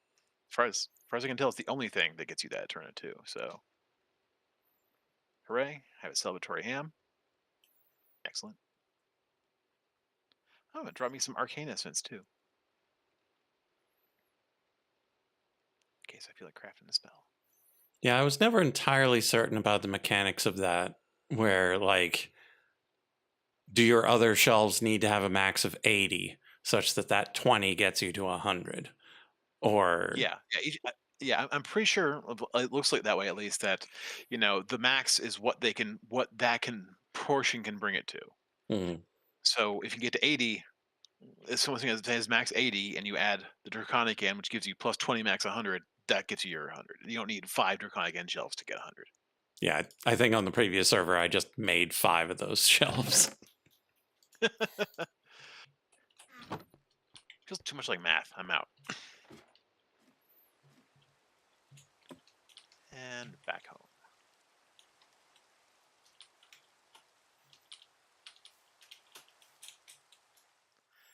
The sound of snufflers humbling.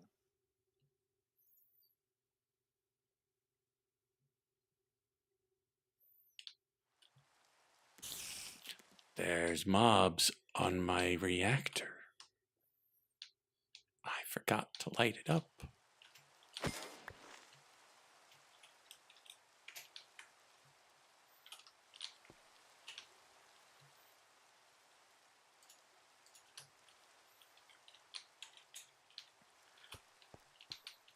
There's mobs on my reactor, dear Henry. This is totally safe. What do you mean putting blaze rods on top of a fusion reactor would be unsafe? It's madness. Safest thing anyone's ever done. It's the final bookshelf. You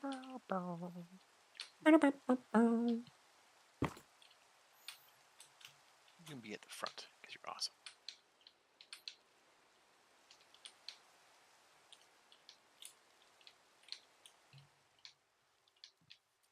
Alright, now find some random item I'm never going to use.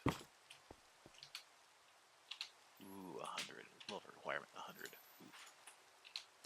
Fortune 6, efficiency 8, unbreaking 6. That's not bad at all.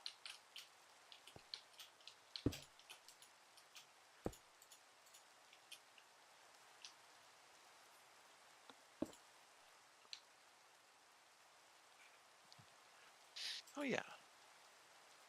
Let's take a second and look at arcane threats. See if any of them are anything I want. I think it's called Thread. Yeah, that's the one. Let's see what I got. Heights, Undying and High Step. Depths and Spell Power. Feather and Repairing. Repairing, important. Because I don't feel like repairing my shit manually.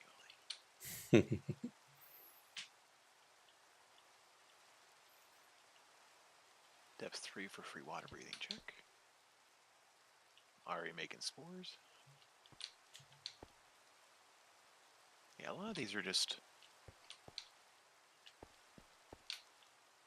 I want to do the Drigme. The looting is fun. 3 Drigme, 2 Earth, 1 Rabbit Foot. Do I have a Rabbit Foot? I do somehow.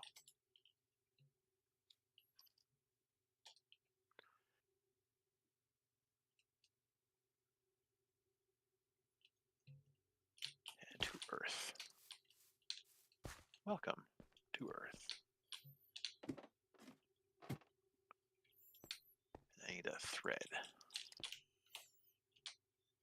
Which I have exactly one of. Ka-ching.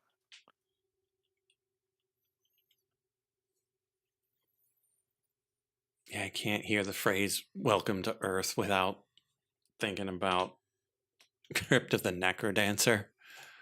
Because in one of the expansions, they added an Earth spell, which surrounds you with dirt, which doesn't seem all that useful until you find out that normally it would push the enemy away. But if there isn't a legal space for the enemy to go to, the enemy is instantly destroyed. Oh. And it doesn't matter how many HP the enemy had. So it's just completely broken. And so, like, you could get to a boss that is immune to your attacks, that you have to do special shenanigans to make them vulnerable. Or you could trick them into walking next to the wall and then press the Welcome to Earth button, and poof, he's dead. And so it's a rhythm game. And so they would always be going along with the music, then be like, "Welcome to Earth."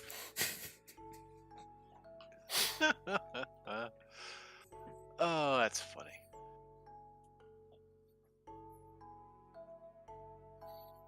Life drain, huh? Maybe I want life drain. Yeah, it just makes you think of in a Dwarf Fortress shenanigans with drawbridges, because anything that's underneath a drawbridge when it is lowered is immediately smushed into nothingness, known as the Dwarven Atom Smasher. So if you can set up like a upright drawbridge on a path that your enemy is coming down, and then on the other end of it put on a pressure plate such that they will step on it, you get the trigger time right, and you can suddenly mush like oh, that ogre. And actually I don't think it works on building destroyers, so you'd have to just do the goblins or whatever, but all of a sudden these like eight goblins here attacking your base are just suddenly reduced to nothing. And then the best part is, if you put a delayed trigger so it delays the release when it's not stepped on or whatever, you can have it wait until those board spaces are then occupied by more before it sends it back up, and send them just flying across the map, which is honestly just so much fun.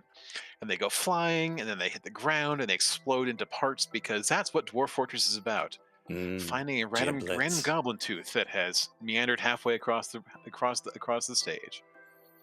I haven't played that game in forever, but when I did, I had so much fun, and I got so frustrated, and I stopped. Because that's really what Dwarf Fortress is. That does sound like what I've heard. Yeah, the only other thing is it's junk building up so much that it eventually just kills your FPS. And so the biggest killer of the two biggest killers of any dungeons are, success. Any settlements are, come again? Success. Yes, become a victim of your own success. Again, so it goes. I mean, that's kind of how this game goes too. Yeah, Oh, there was some game. So do you remember the PlayStation 1? How its memory cards had 15 slots on them? Hmm. There was some game that the further you got in the game, the more save slots your save would take up. To the point where, like, at a certain point, it would take an entire memory card just to save your game. And, Oh, that's clearly well thought of and a rude. good idea.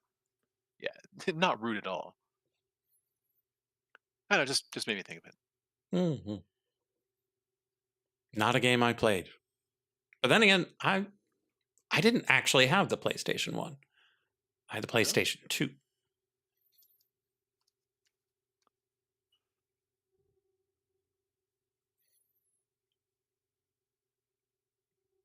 And actually, I'm fairly certain I still have my PlayStation 2, and I'm pretty sure it still works.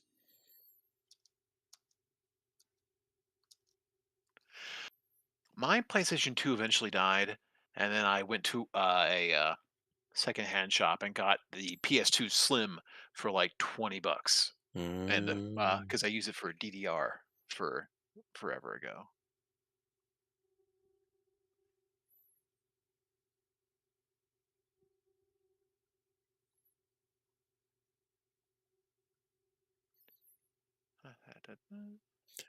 Sorry for not doing Double anything XU more 10 entertaining, mods. chat, but if we leave this place, this replicator stops working.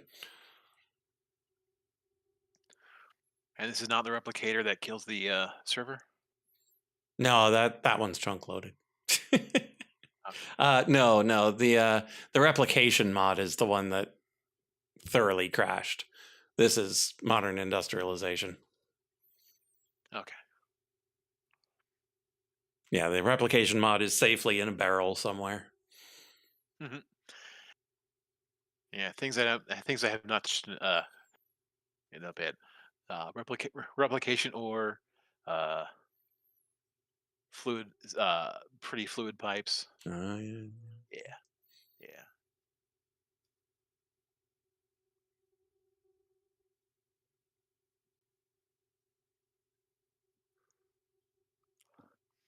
I've never really used potions in this game. Some of them are all right, and particularly if you're not particularly patient, they can they can help you get through parts of the mid game that you probably shouldn't. Hmm. Or like you chug your fire resistance potion and go and I remember one of the first servers we did here, my corpse got teleported to some random location because of server error, and I died, Mm, and uh and I chugged. So one of you guys gave me a fire resistance potion, and I chugged it, and then Frog teleported me back to my corpse location. I had the fun harrowing experience of digging my way through uh the the negative Z levels of the Nether for a uh, while trying not to get murdered. mhm. That was harrowing.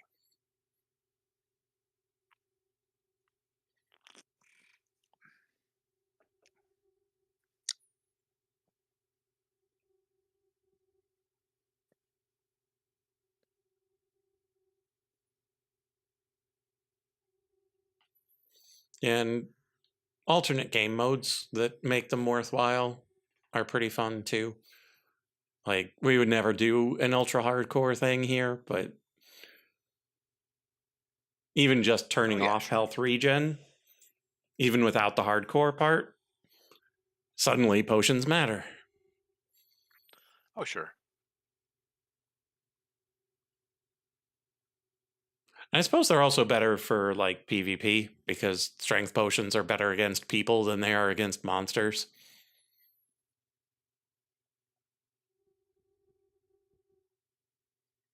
Hmm.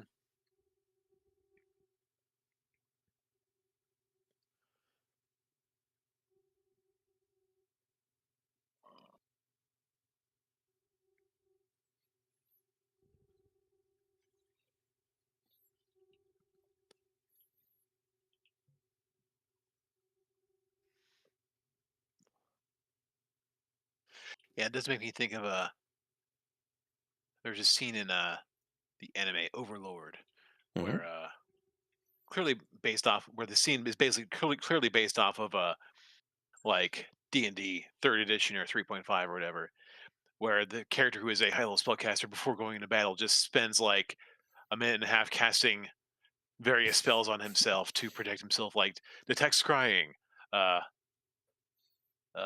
contingency, like every other like broken ass self cast spell you cast before battle to make so you as a mage can survive in any sort of battle in Dungeons and Dragons. Mm-hmm. Have a Just good one, like a Mac. Thanks for being here. see it's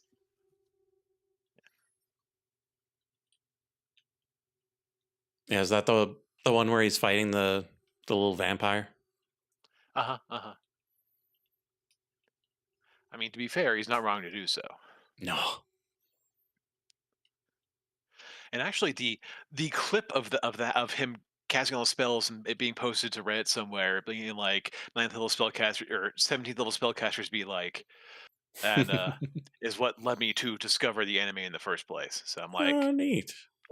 yeah, what is going on here? Why am I? Why is why is it? Why are you? How dare you be so accurate? uh,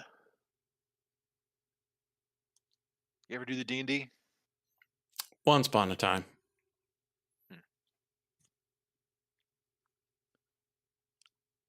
It's one of those things that it's hard to do once people have, schedules. But when you're a kid and all you've got is homework,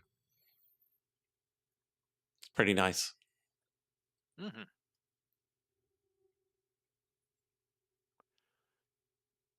Trouble is, I am definitely a number crunchy type person.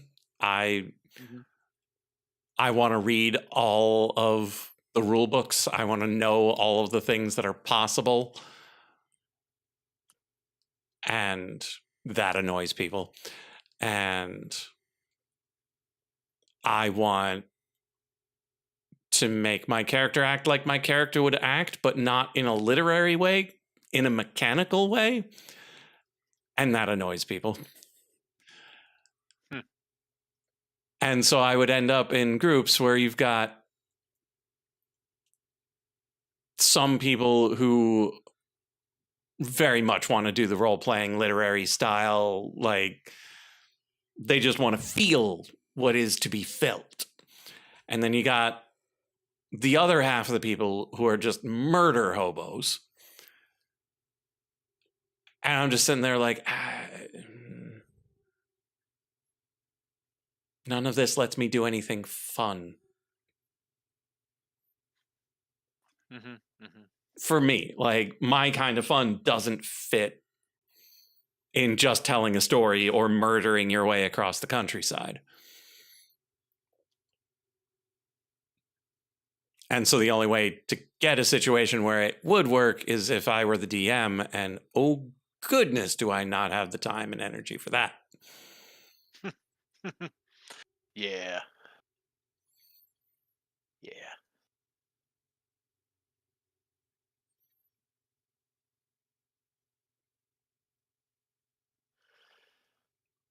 Yeah, I'm not like major into the role playing thing, but like I'm here because you, the DM, have a story to tell, and I want to experience your story, and Mm.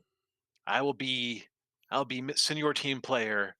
You know, I want to know the story, understand the story, contribute to it in my own way, but I'm mostly gonna see like where you're going with this. Like what you got? Show me. Mm. Oh, you got some vague mystery going on. Oh, maybe I want to see more, but more of that. Give me hooks. We'll see what happens. That's my other problem. I'm a jazz musician. I want all of us to tell the story. And yeah, the DM is there to tell their story, and the murder hobos are there to murder their way through their story. And my experiences were less interactive than I would have liked. Hmm. Okay. And so it really does boil down to you got to find a group that plays the game that y'all want to play.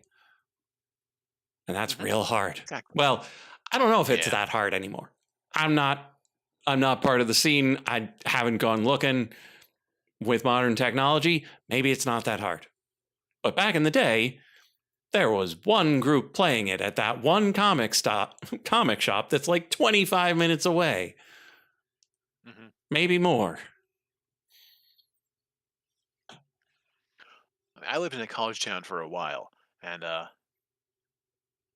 so there was like, if you just had to know,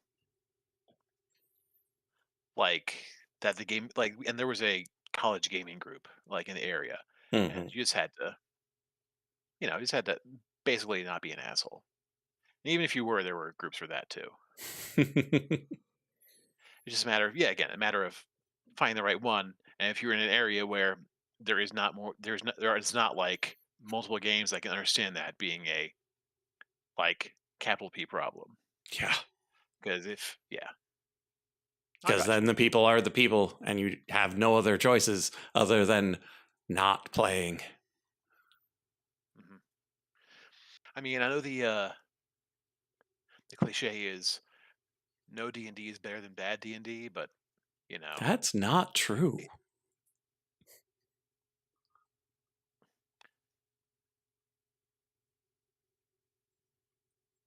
Um, so I've played games with a guy who will um, play to win in asymmetrical sorts of story-driven games mhm. as the so I don't remember the name of the Star Wars game, but you've got one person playing the evil side and then a gaggle of other people playing cooperatively on the other side. And it's only as fun as y'all are able to make it. And this one guy would always play the one instead of the many, and he would play to win. And so the Empire always raffle stomped the rebels because, of course, they did. They were better supplied, they were better everything.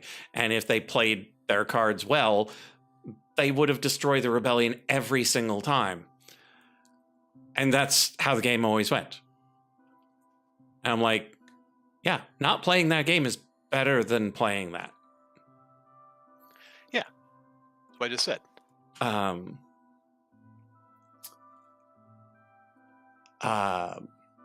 Trying to think, because there's a Cthulhu Mythos game that's like that too. I own it. Why can I not think of the name of it?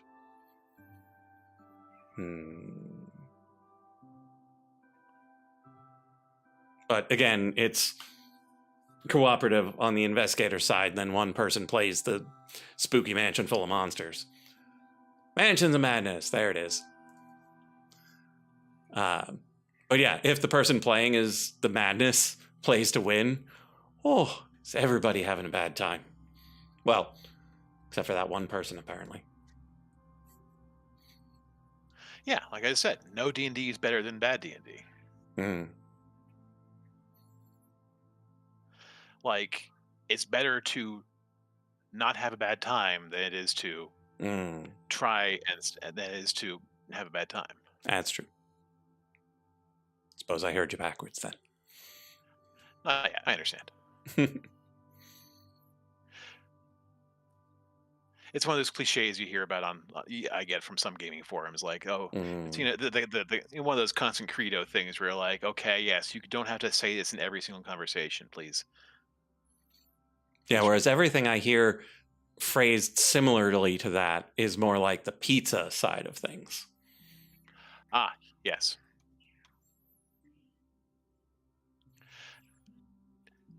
Yes,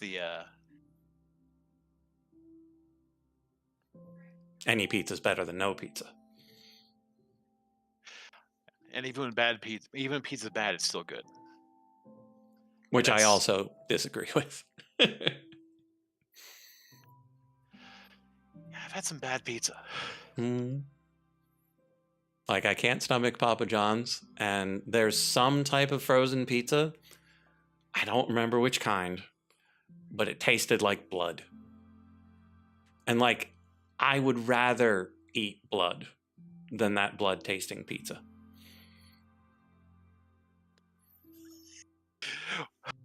Why did I buy Papa Dracula's frozen pizza?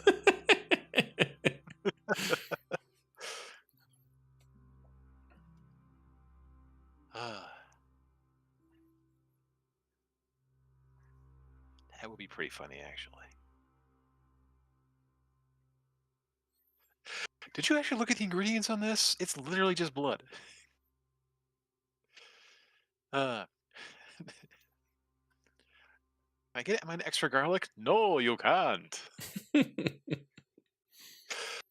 Uh, dumb But that is shit. also why I tend to not classify frozen pizza as pizza, because there's some that are really good. They're not pizza.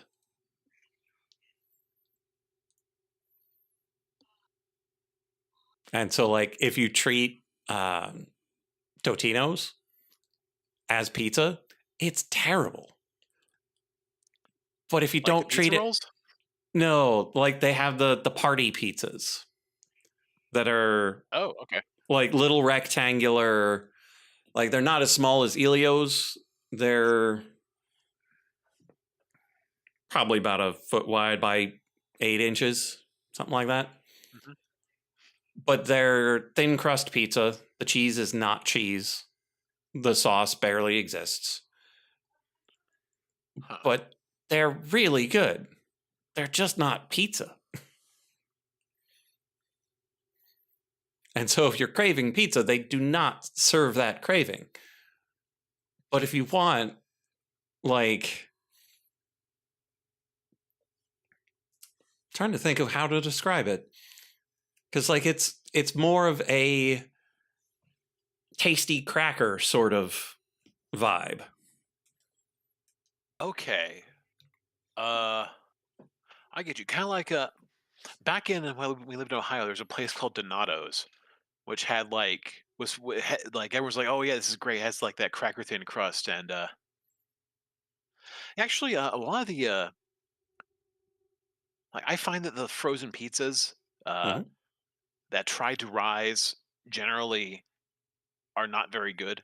Mm-hmm. However, the ones that have that those thin crust ones do tend to have a much higher low point than these actual like rising kind of pizzas do. So we usually Mm-hmm. just get those kind because it can only get so bad. Mm-hmm. And Whereas like, like yeah. and they're still trying to be pizza, and so you still expect enough sauce with tomatoiness and the cheese to at least act something like cheese. But I think the Totino's Party Pizza has given up on all of that and tries to deliver on something at least slightly different. Hmm. And so I rather enjoy them, but they don't have the sauciness, they don't have the cheesiness, but they're more akin to like you're having a nice little picnic. And so you get some slightly seasoned crackers, a little bit of cheese, a little bit of meat. That it's nothing too intense, nothing too filling. It's just a nice crunch, a little bit of flavor here and there. Warm.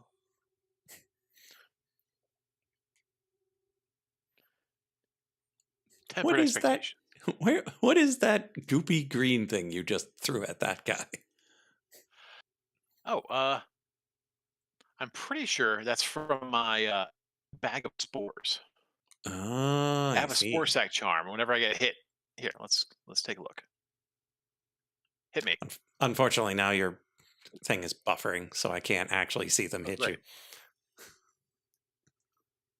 Well, if you can still see it, it's back over there. That little goobery things coming off of it.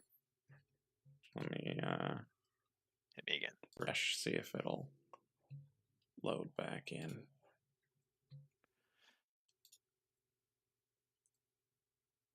Oh yeah. Yeah. So if I get hit, it drops one of those, and they most often occur when I'm walking through my base and accidentally step into a bonfire because I have some just laying around. But yeah, yeah, just spores from a spore sack. It's one of the first artifacts I found, actually. I think. And you can level up and stuff, but I haven't bothered because really why? All right. So I was looking at the battle mage equipment. 133, 32. Because I don't need that many high level slots for my junk. I think having a little While armor we wait. might be fun. And also,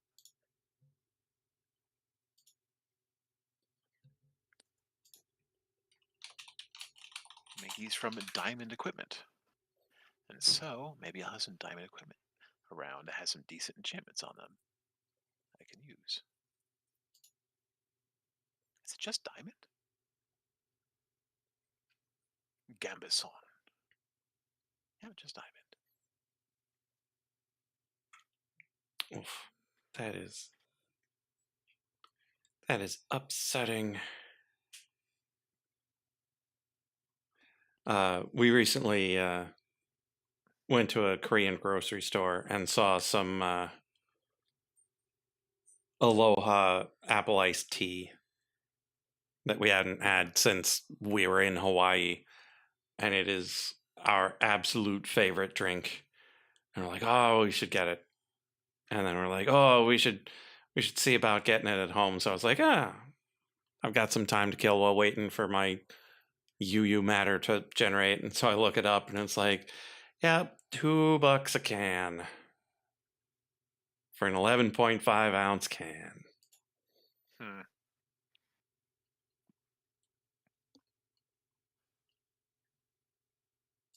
And then it's like, oh, you could get it from Sam's Club. And then you click on it. It's like, no, you can't. Huh. No shipping, no pickup, no delivery. No, you can't have it. None for you.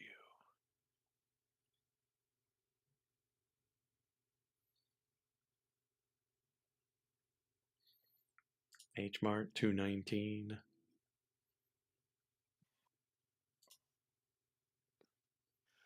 H Mart is a Korean grocery store, yes? No idea. Could be. I think it is because I think there's a book that Heather read called Crying in H Mart from some Korean comedian, I want to say, about growing up, and she like after she lost her mother, she just found herself in H Mart, and it reminded her so much that she was crying there, was comforted by or something like that.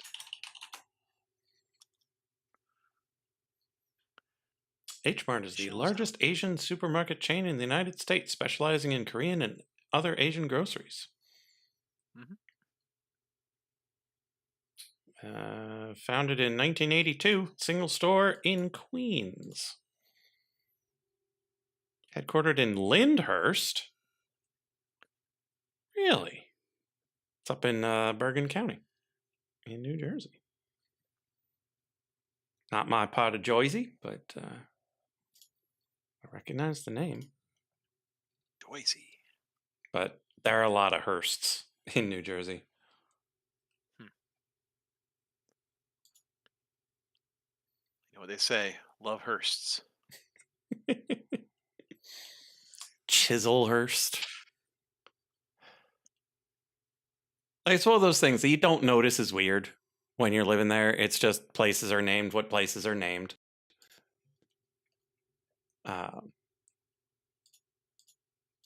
But then you leave, and then you never see another Hearst, and you're like, oh, we have a very particular way of naming things, don't we? And then you go to a place like Wisconsin, and you're like, oh, everywhere has particular ways of naming things, don't they?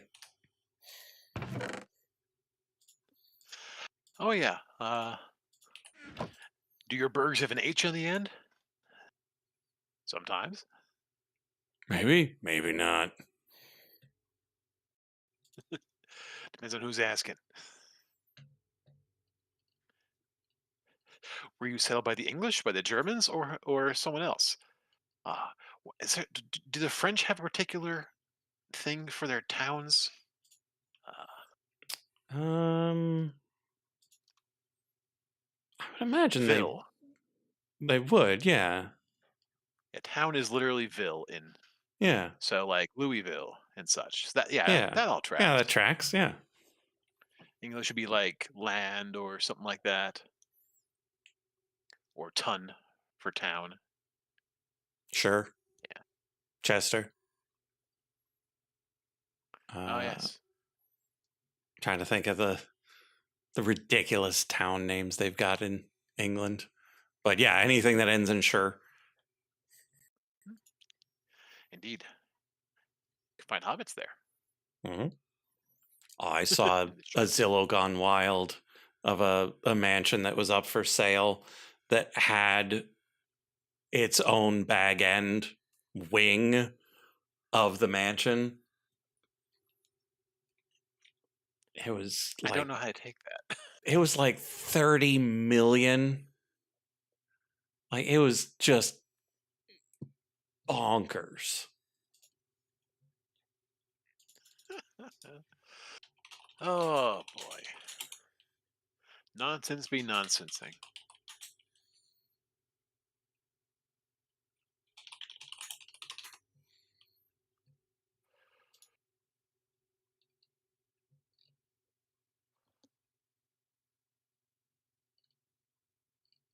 And the problem is it's so hard to find that again because there have been Zillow gone wilds of just literal hobbit hole looking places. And this was just one of the wings of this ridiculous mansion.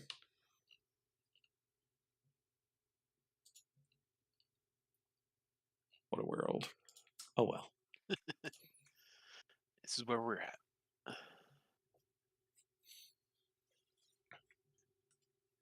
Let's see if I have any good iron stuff.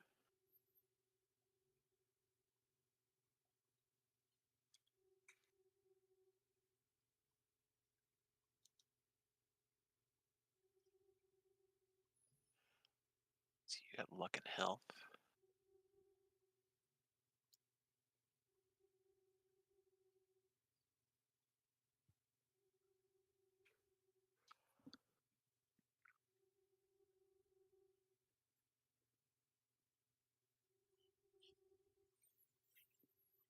Okay, chat. Once You have a socket. we've got enough singularities, we can go set these up and then grab the quantum upgrades later. Because we can get some of the efficiency going before we've got all the upgrades.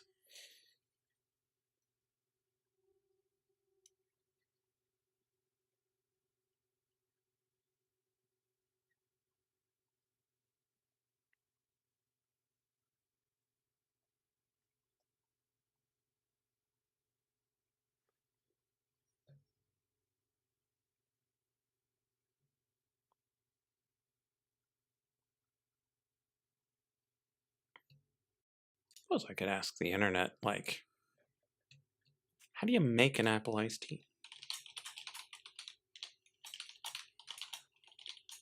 Apple iced tea? Yeah, because I know how I'd go about it for like strawberries, but like, I don't know if you would just add straight up apple juice or if you would do something else. And like, if you want more of that apple pie flavor, do you add apple pie spices? Do you cook the apples? Like, how do you go about making the type of apple iced tea that you want? Tell me your secrets. Come on, internet, you should know things, right? I mean, it's mostly lies, but sometimes you got things that are cool. That's the internet, mostly lies. Mm-hmm.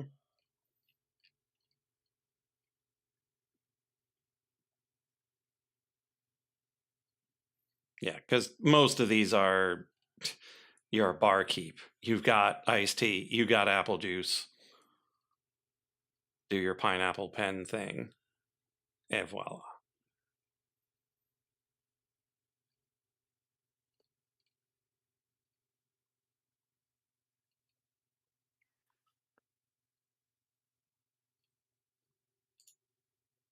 Pineapple pen? Mm-hmm. The guy singing the song, he's got a pineapple, he's got a pen. Put them together. Pineapple pen. I don't even know how old that. I can honestly say I'm not sure I've ever heard of that before. Okay, song by Daimao Kosaka. I look it up now too. Single by Piko Taro, a fictional singer-songwriter created and portrayed by Japanese comedian Daimao Kosaka. Released as a music video on YouTube August 25th, 2016.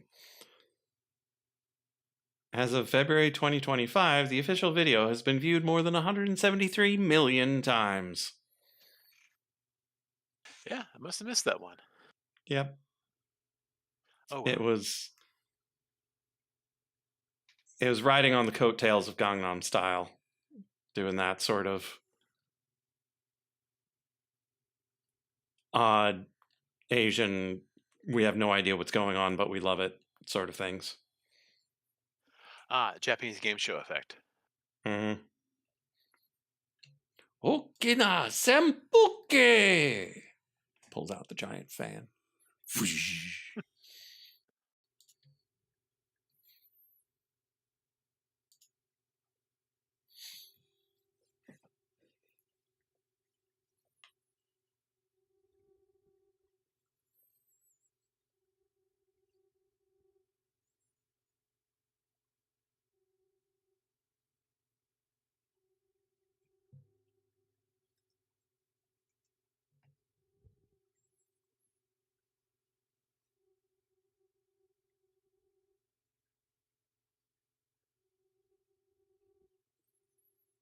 We're up to 4 singularities.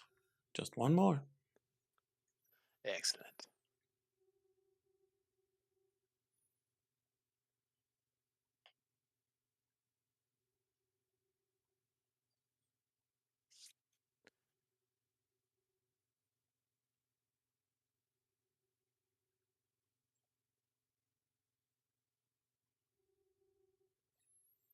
All right. How level you up again?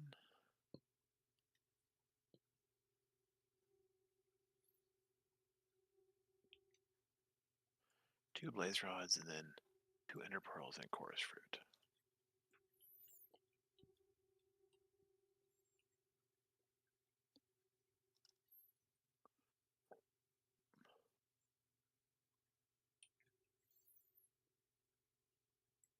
So what magical fabrics are you crafting?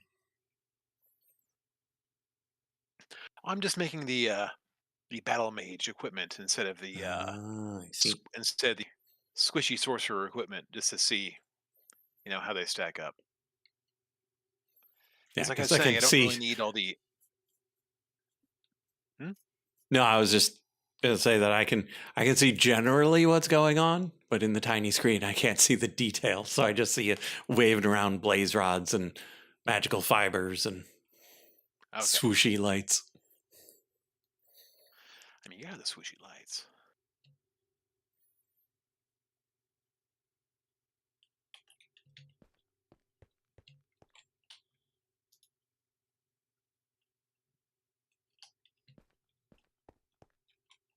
Okay, I'm gonna draw and tell me something.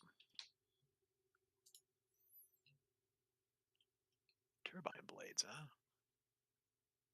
Which kind of turbine blades? Pneumatic craft turbine blades. Mm.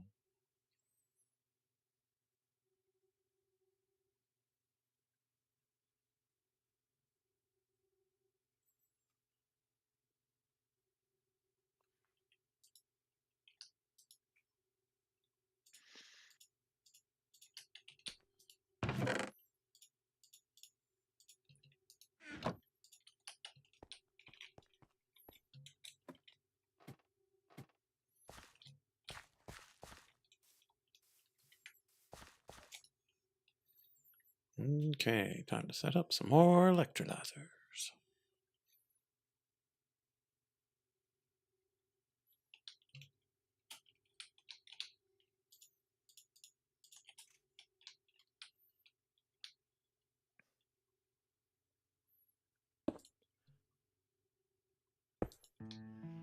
building that way up in the sky above your base, or are you building up in the ether above your base?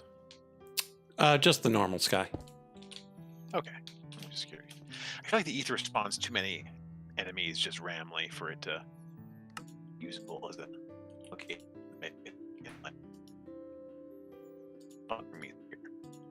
Yeah, there's just so many things that are just like, I'm gonna knock you onto the ground.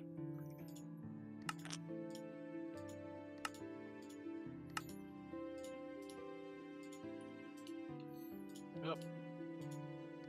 Extra reset. Yeah, you got a little robot-y there.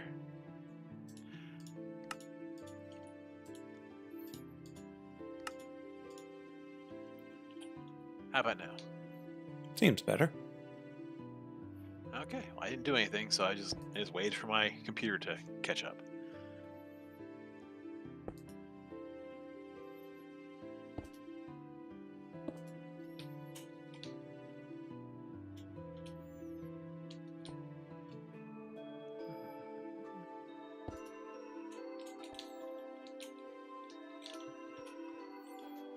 Giving my coworker a ride to work tomorrow morning because her boss messed about her car, so I have a minute to text her.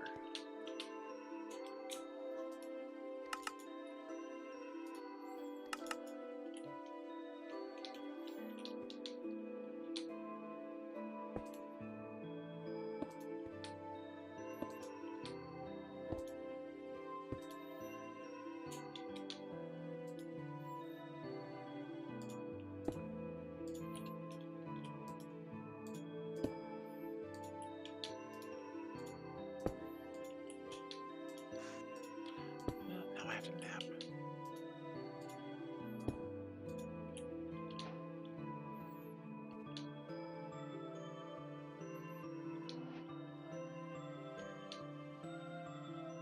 Wait, how do you have no power?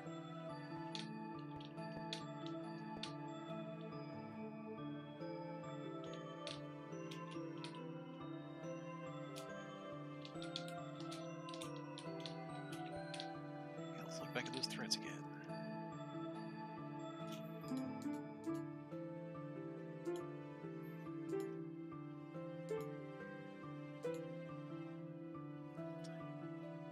Because the battle mage outfits only have a total of 2 level 3 slots. Any more than that, I'll have to go back and do the middle set.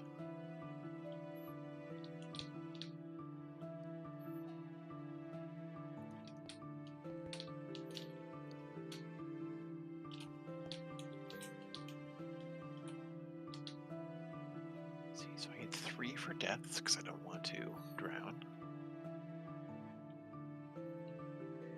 Require 3 for undying. The other ones I have in 3 are heights and feather. I don't think those have to be in 3. No active recipe? What?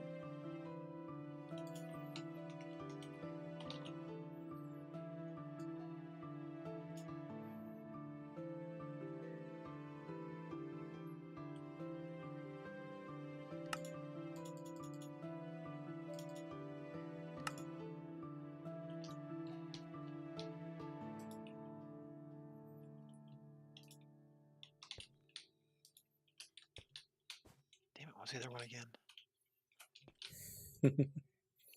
Feather, yeah. Actually, I don't have to worry about feather anymore because of my awesome bouncy boots. So this might just be fine.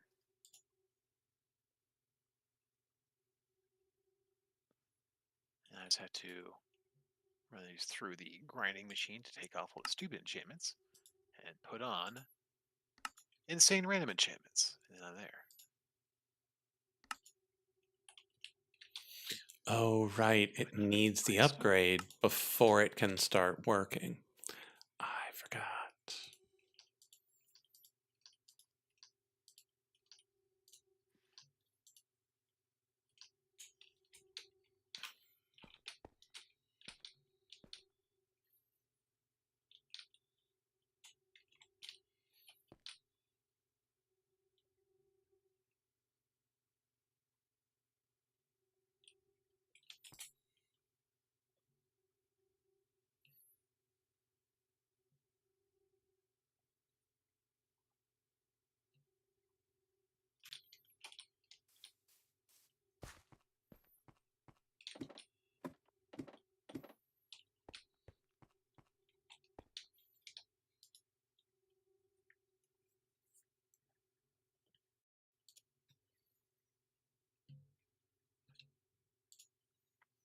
Let's see, named lapis.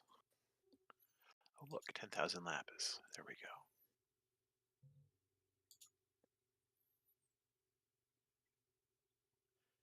Need to process something so I can extract my XP from there.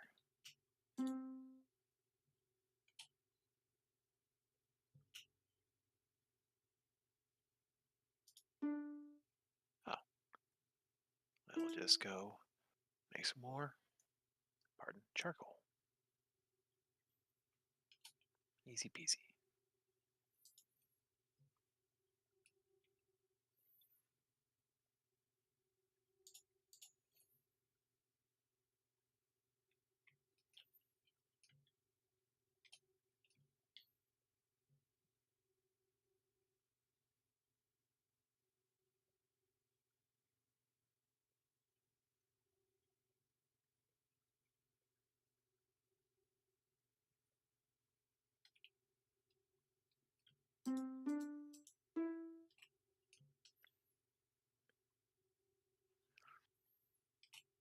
Still having problems with sucking up all your power, or has that resolved itself a bit by now?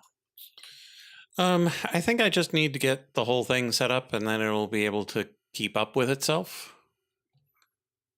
And so I just need to replicate a couple of more upgrades. Okay. And then we'll see.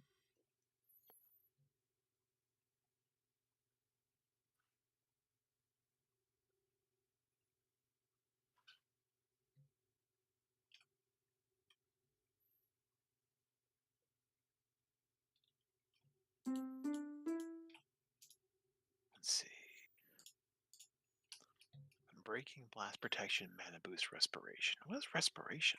Does that make me more It's for breathing time underwater? yeah, it's breathing time underwater. Okay, well, I don't really need that. Not be confused with Aqua See if I can. Affinity, which you might need, which makes you break things underwater as if you were on land. Okay. But if you got magic, I don't think it matters. Yeah. Well, who knows? Let's see if I can find a book with respiration on it so I don't get that. I always make one, but I do that. There we go, respiration.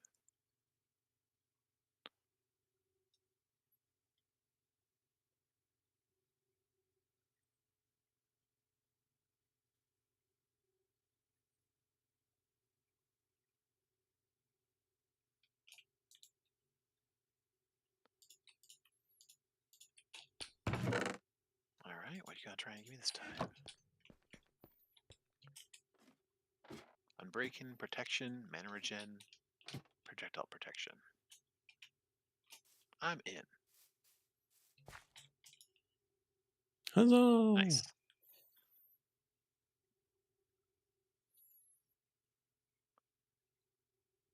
Mana boost, rebounding, protection, blast protection. Sure, sounds good. Nope, actually I did the button.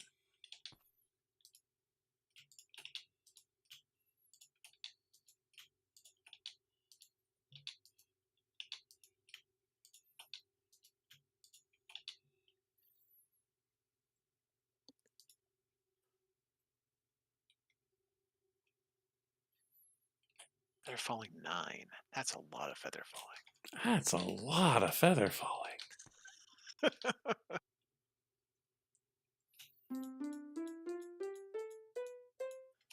Here's the thing. I got springy boots. I don't need it. Let's go. Pop that off of there.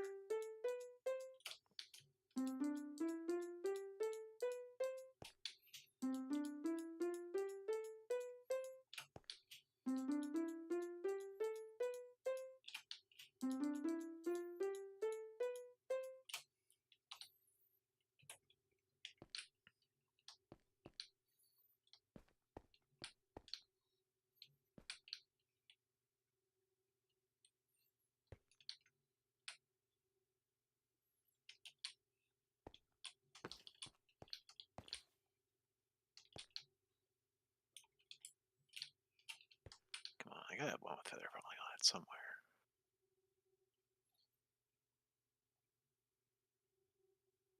Capturing 3. Huh, nice. Forgot I had that.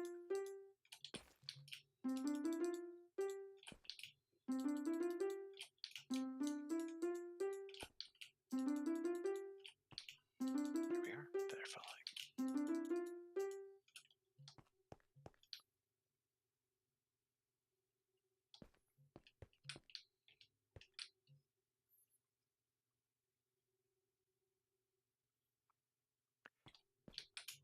Breaking depth strider.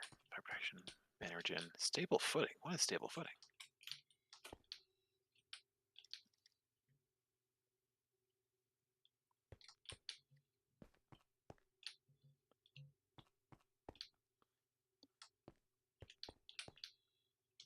Negates the mining speed penalty for flying. Could be okay.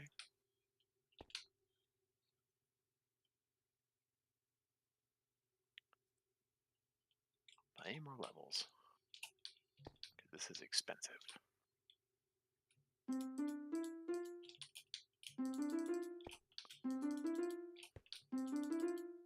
no, you've already burned through all that wood. Well, time to get you more wood.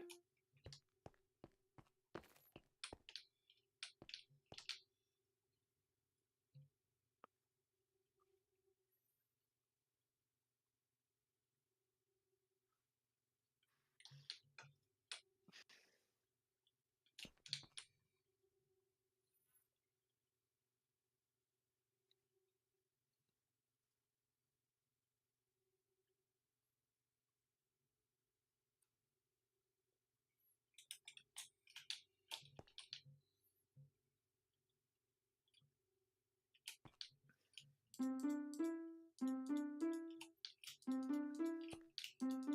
it's 100.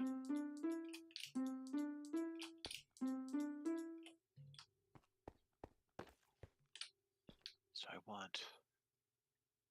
See, I already have projectile 8, protection 7, and blast 7, protection 6. Do not have fire protection yet. Or the alternative, depth strider.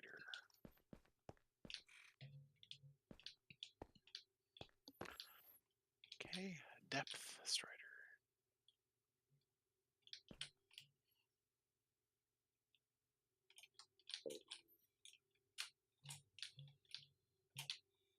Increase underwater movement speed. I don't need that.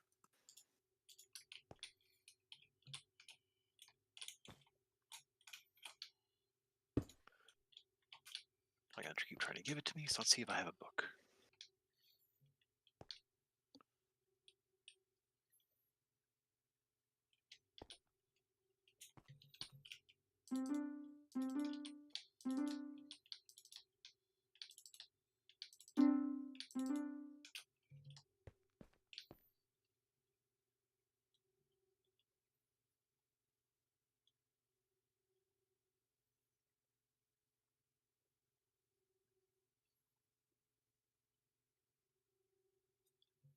There we are.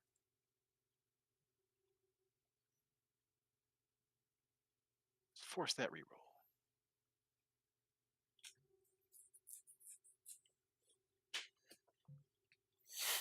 Mana boost, mana regen, projectile 9 on breaking 7. I'm in.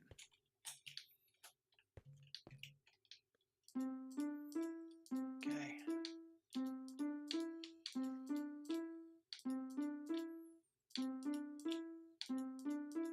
Looks like it's time to play. Regenerate my miner. Oh. There are a lot of games I could have guessed. I don't think that was ever going to be one of them. Oh no, no, definitely not. What's stuff called? Essence. What on earth?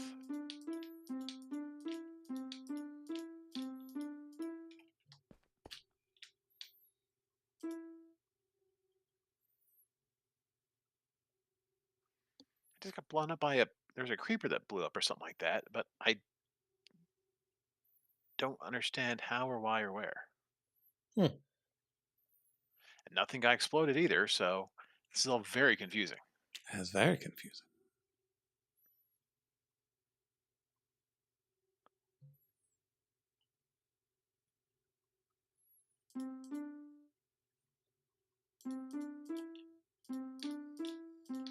Okay, it looks like there's a creeper spawning over in here somewhere.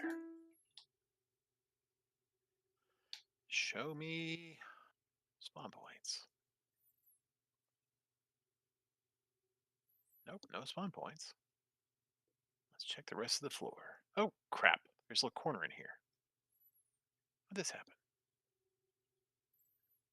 Well, that's solved now. And this corner. Must have taken something out or something. Something or something.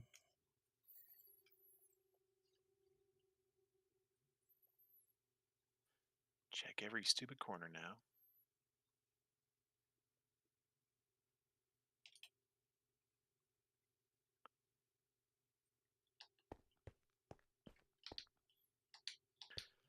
I am really confused about why nothing blew up in here and completely trashed my thing because yeah, this all should be very explodable. It's planks. Well, whatever.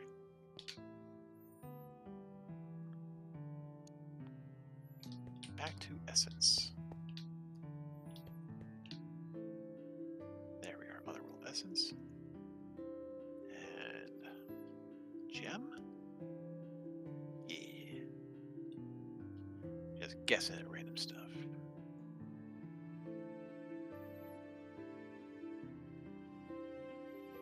Bink, bink, bink. Don't eat it.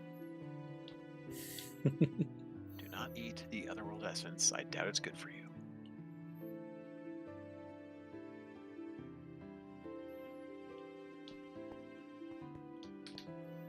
Maybe it is. They're just not telling you. Seems likely. Let it go for a bit. Direction was that way.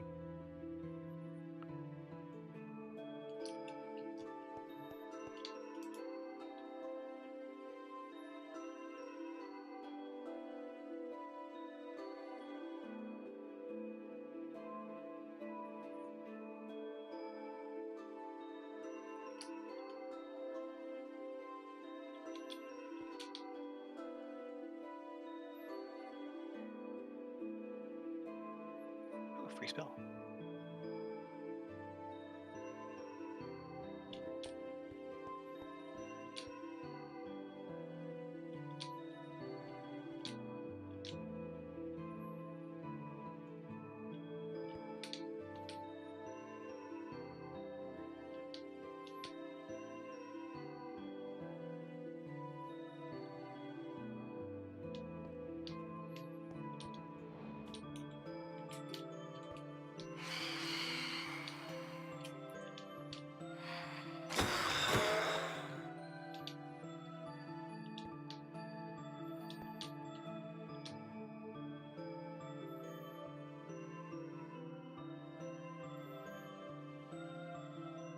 Yeah, okay. All that nonsense taken care of.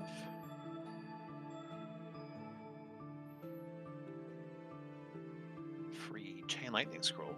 Nice.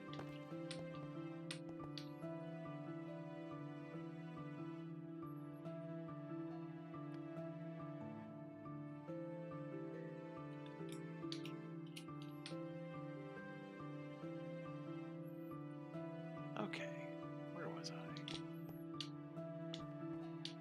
Oh, yeah, doesn't seem to be any outside reason for him to be there. So it looks like I'm okay.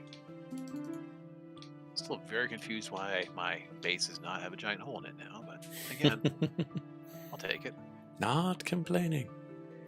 Yeah, no, I'm not complaining about it. I don't want to do it again. I did again, I had the opportunity to no, not doing it again.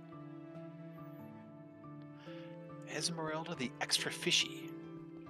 Extra fishy. That's more than the regular amount of fishy.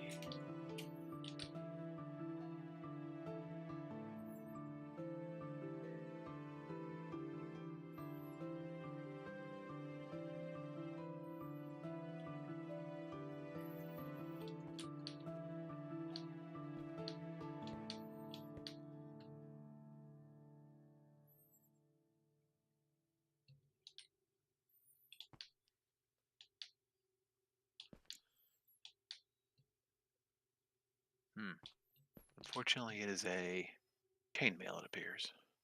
Chainmail. It's not, will not give me my fancy mage attire, I don't think. Double check.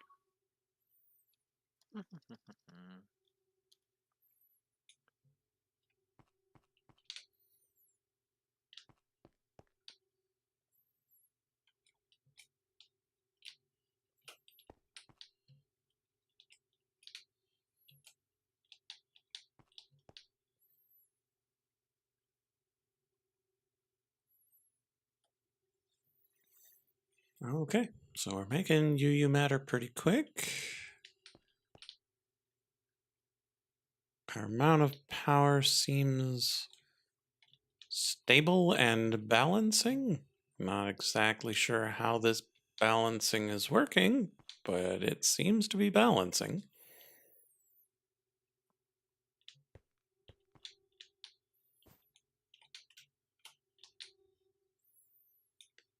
So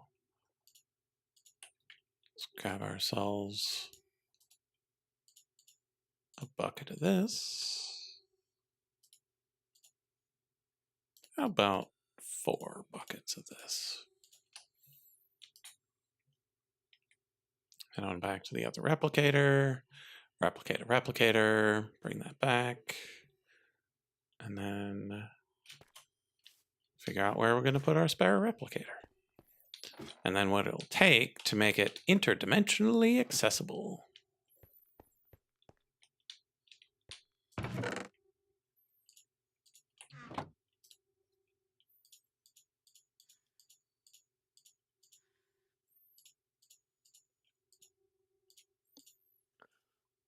Oh, that's cool. There's a smithing trim viewer, so so you can see what all the various patterns would look like on various armors. Nice.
Okay. Looks like that one will need to fill up before this one will receive it. Which is A-OK by me.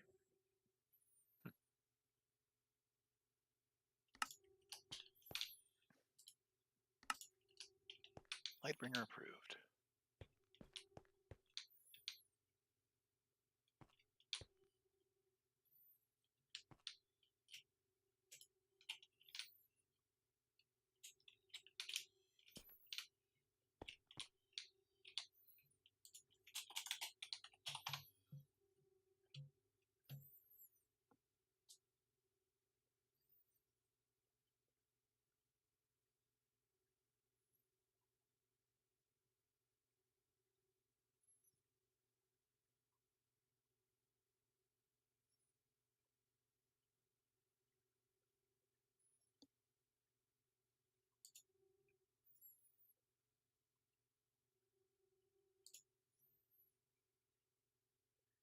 I mean, this seems easily achievable. All right, I think I have enough netherite scrap that I can actually start turning some of it into something useful. Instead of just sitting here and looking at it.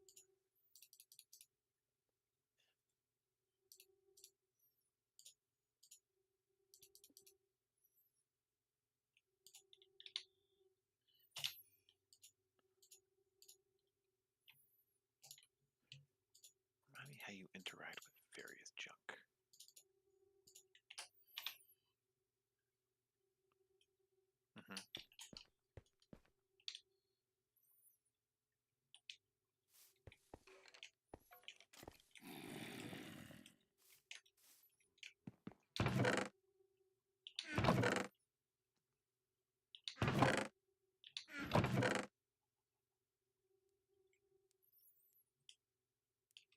More gold, 4 scrap.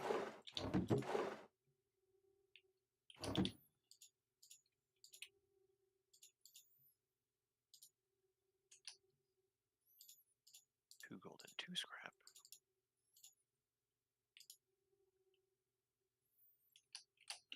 Glyph of conflagrate. When in doubt, set on fire. Kip.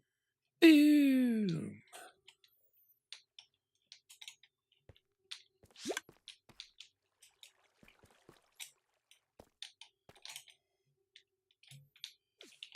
Ah,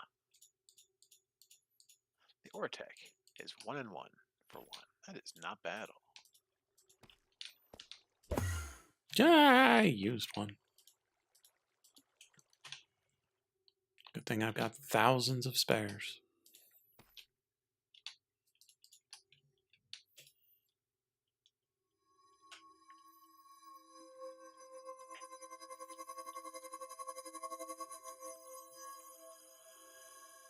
Damn my near infinite capabilities.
Sitting here going, what's making that weird sound? Why? Like, I keep moving around. It keeps coming from the same direction. Is something broken? I realize it's the dishwasher. Stupid real life intruding upon my Minecraft fantasies.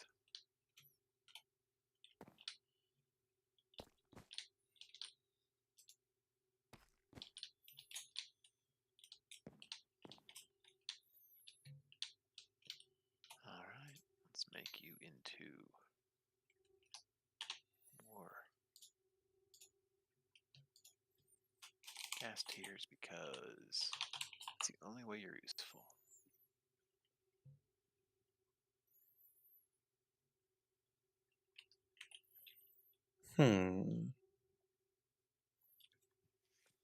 I just realized to make this work, I need to make the spell of interact, which means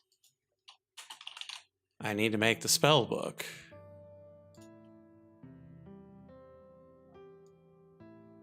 Because I haven't done any Ars magic.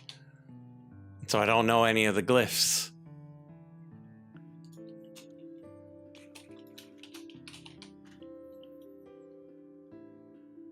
I mean, spellbook easy to make, so.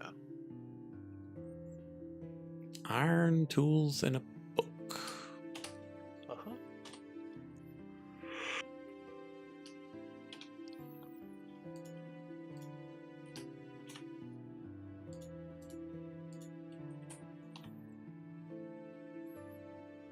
Did I throw my sticks away again? No, I put them in my bag. Good for me.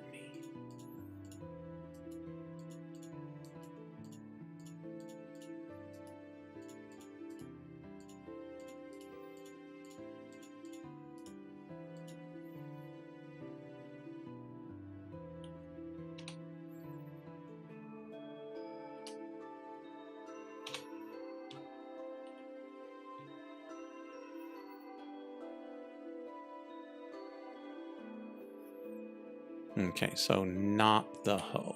Okay.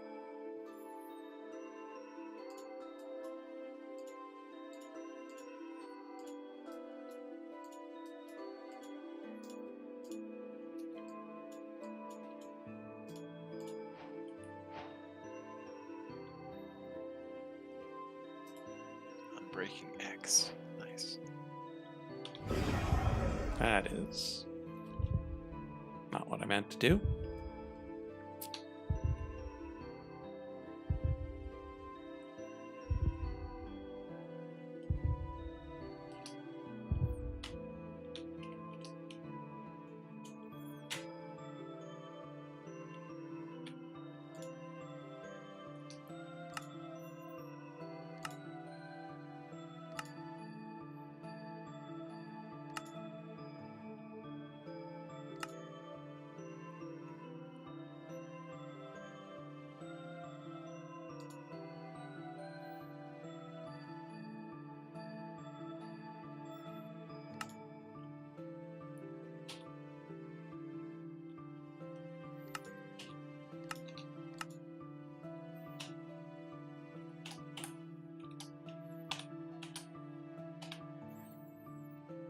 Okay, so that's good. Oh, right, there were those things that teach you glyphs. It had been so long since I've been exploring, I had forgotten. I have learned so many glyphs. Yeah, I figured that would probably be the case.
This is not working quite the way it's supposed to.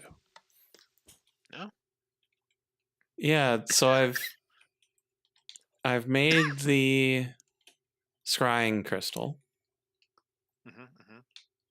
I've made the enchanter's eye. I have bound the enchanter's eye to the location of the crystal. I have made a touch interact spell. And when I right click, oh, so when I'm here, it works just fine.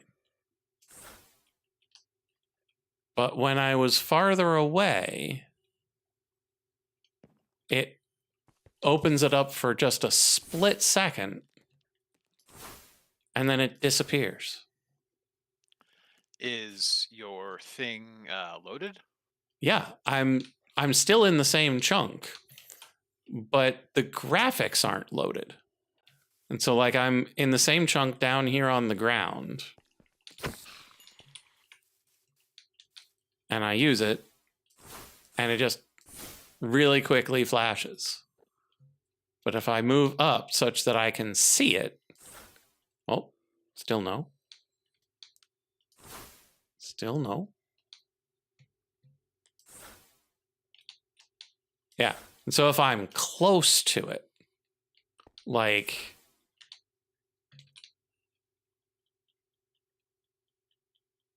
a certain number of blocks away, which is like 8, it works great. But more than that, and it just flashes. As if it knows that I'm too far away to be interacting with the machine. And it's like, you can't do that.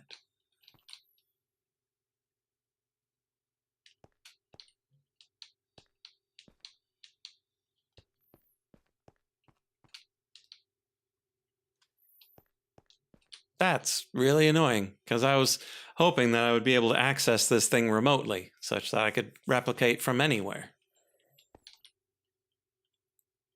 And we had done that on the previous server.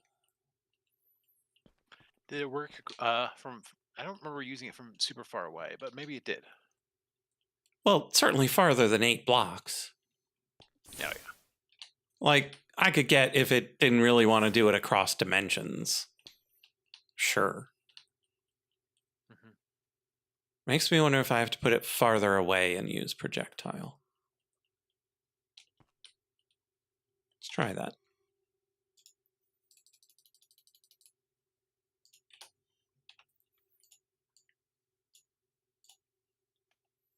Come on, server. There we go.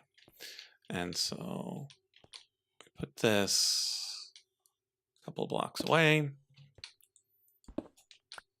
Pick that up, put it over there. Rebind that. Then fly on back.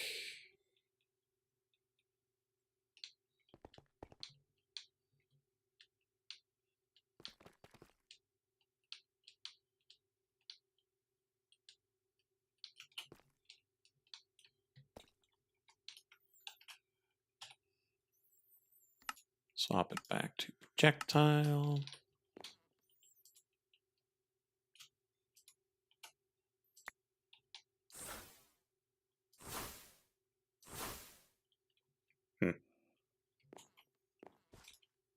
Nothing. But we can fly on back.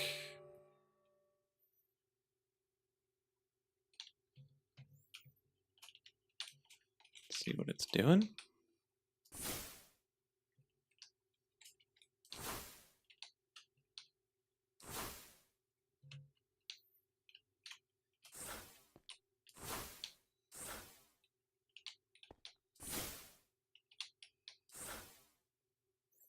Yeah. Same exact same result. It just doesn't flash when you're farther away. It just does nothing. But when you're close enough, it brings it up. Weird. Yeah, it's pretty odd.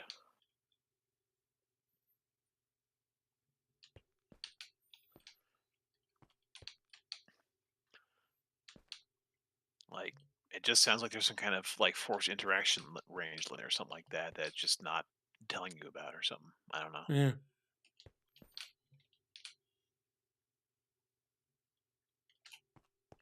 What the heck?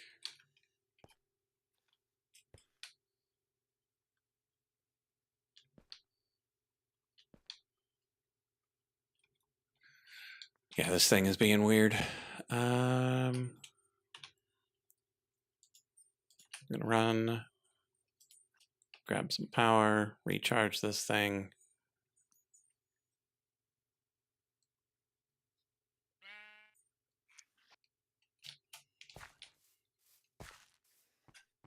And then we're gonna call it night because it's already that time.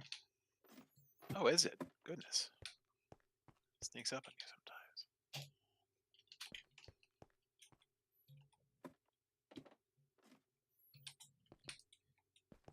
Normally Zool would already be complaining. Sitting there tapping his little doggy watch.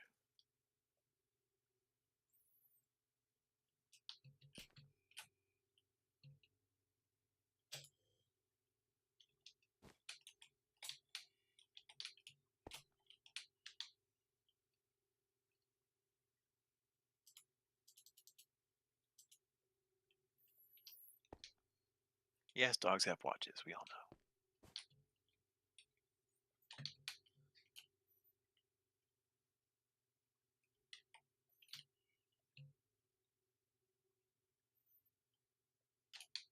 Hmm.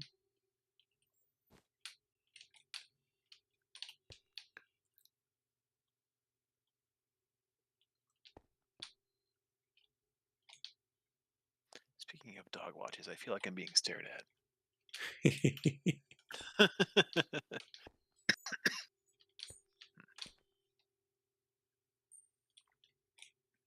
Wait. Okay.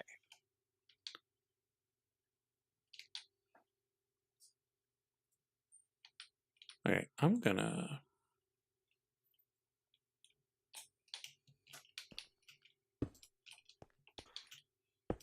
pick these up. Pick this up.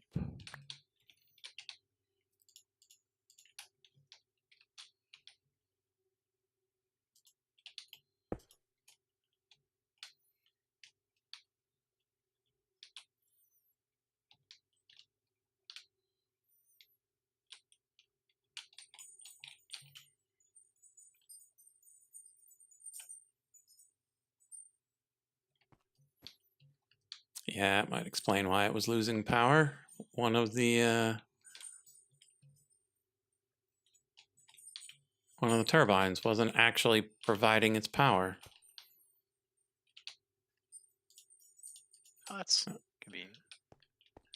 Yeah, I would have expected it to be able to push from the hatch directly into a battery. It did not. So we'll put the battery here. We'll have it output to the top. We'll have an input from the side.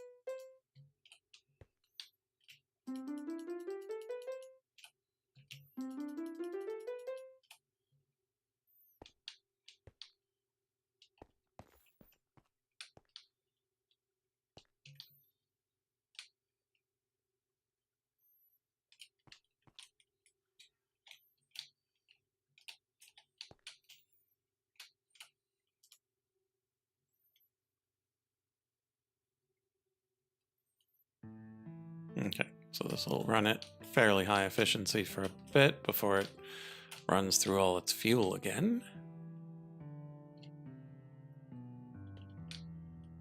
But I think I've got the power situation figured out.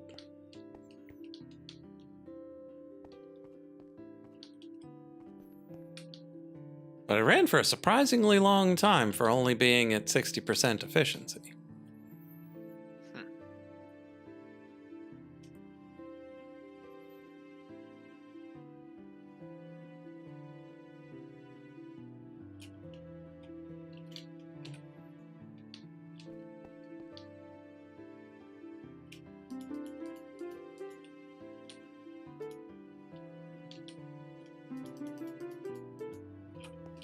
All right, I'm going to go ahead and skedoodle and make sure that Monty guys didn't because Yeah. otherwise he might waste away.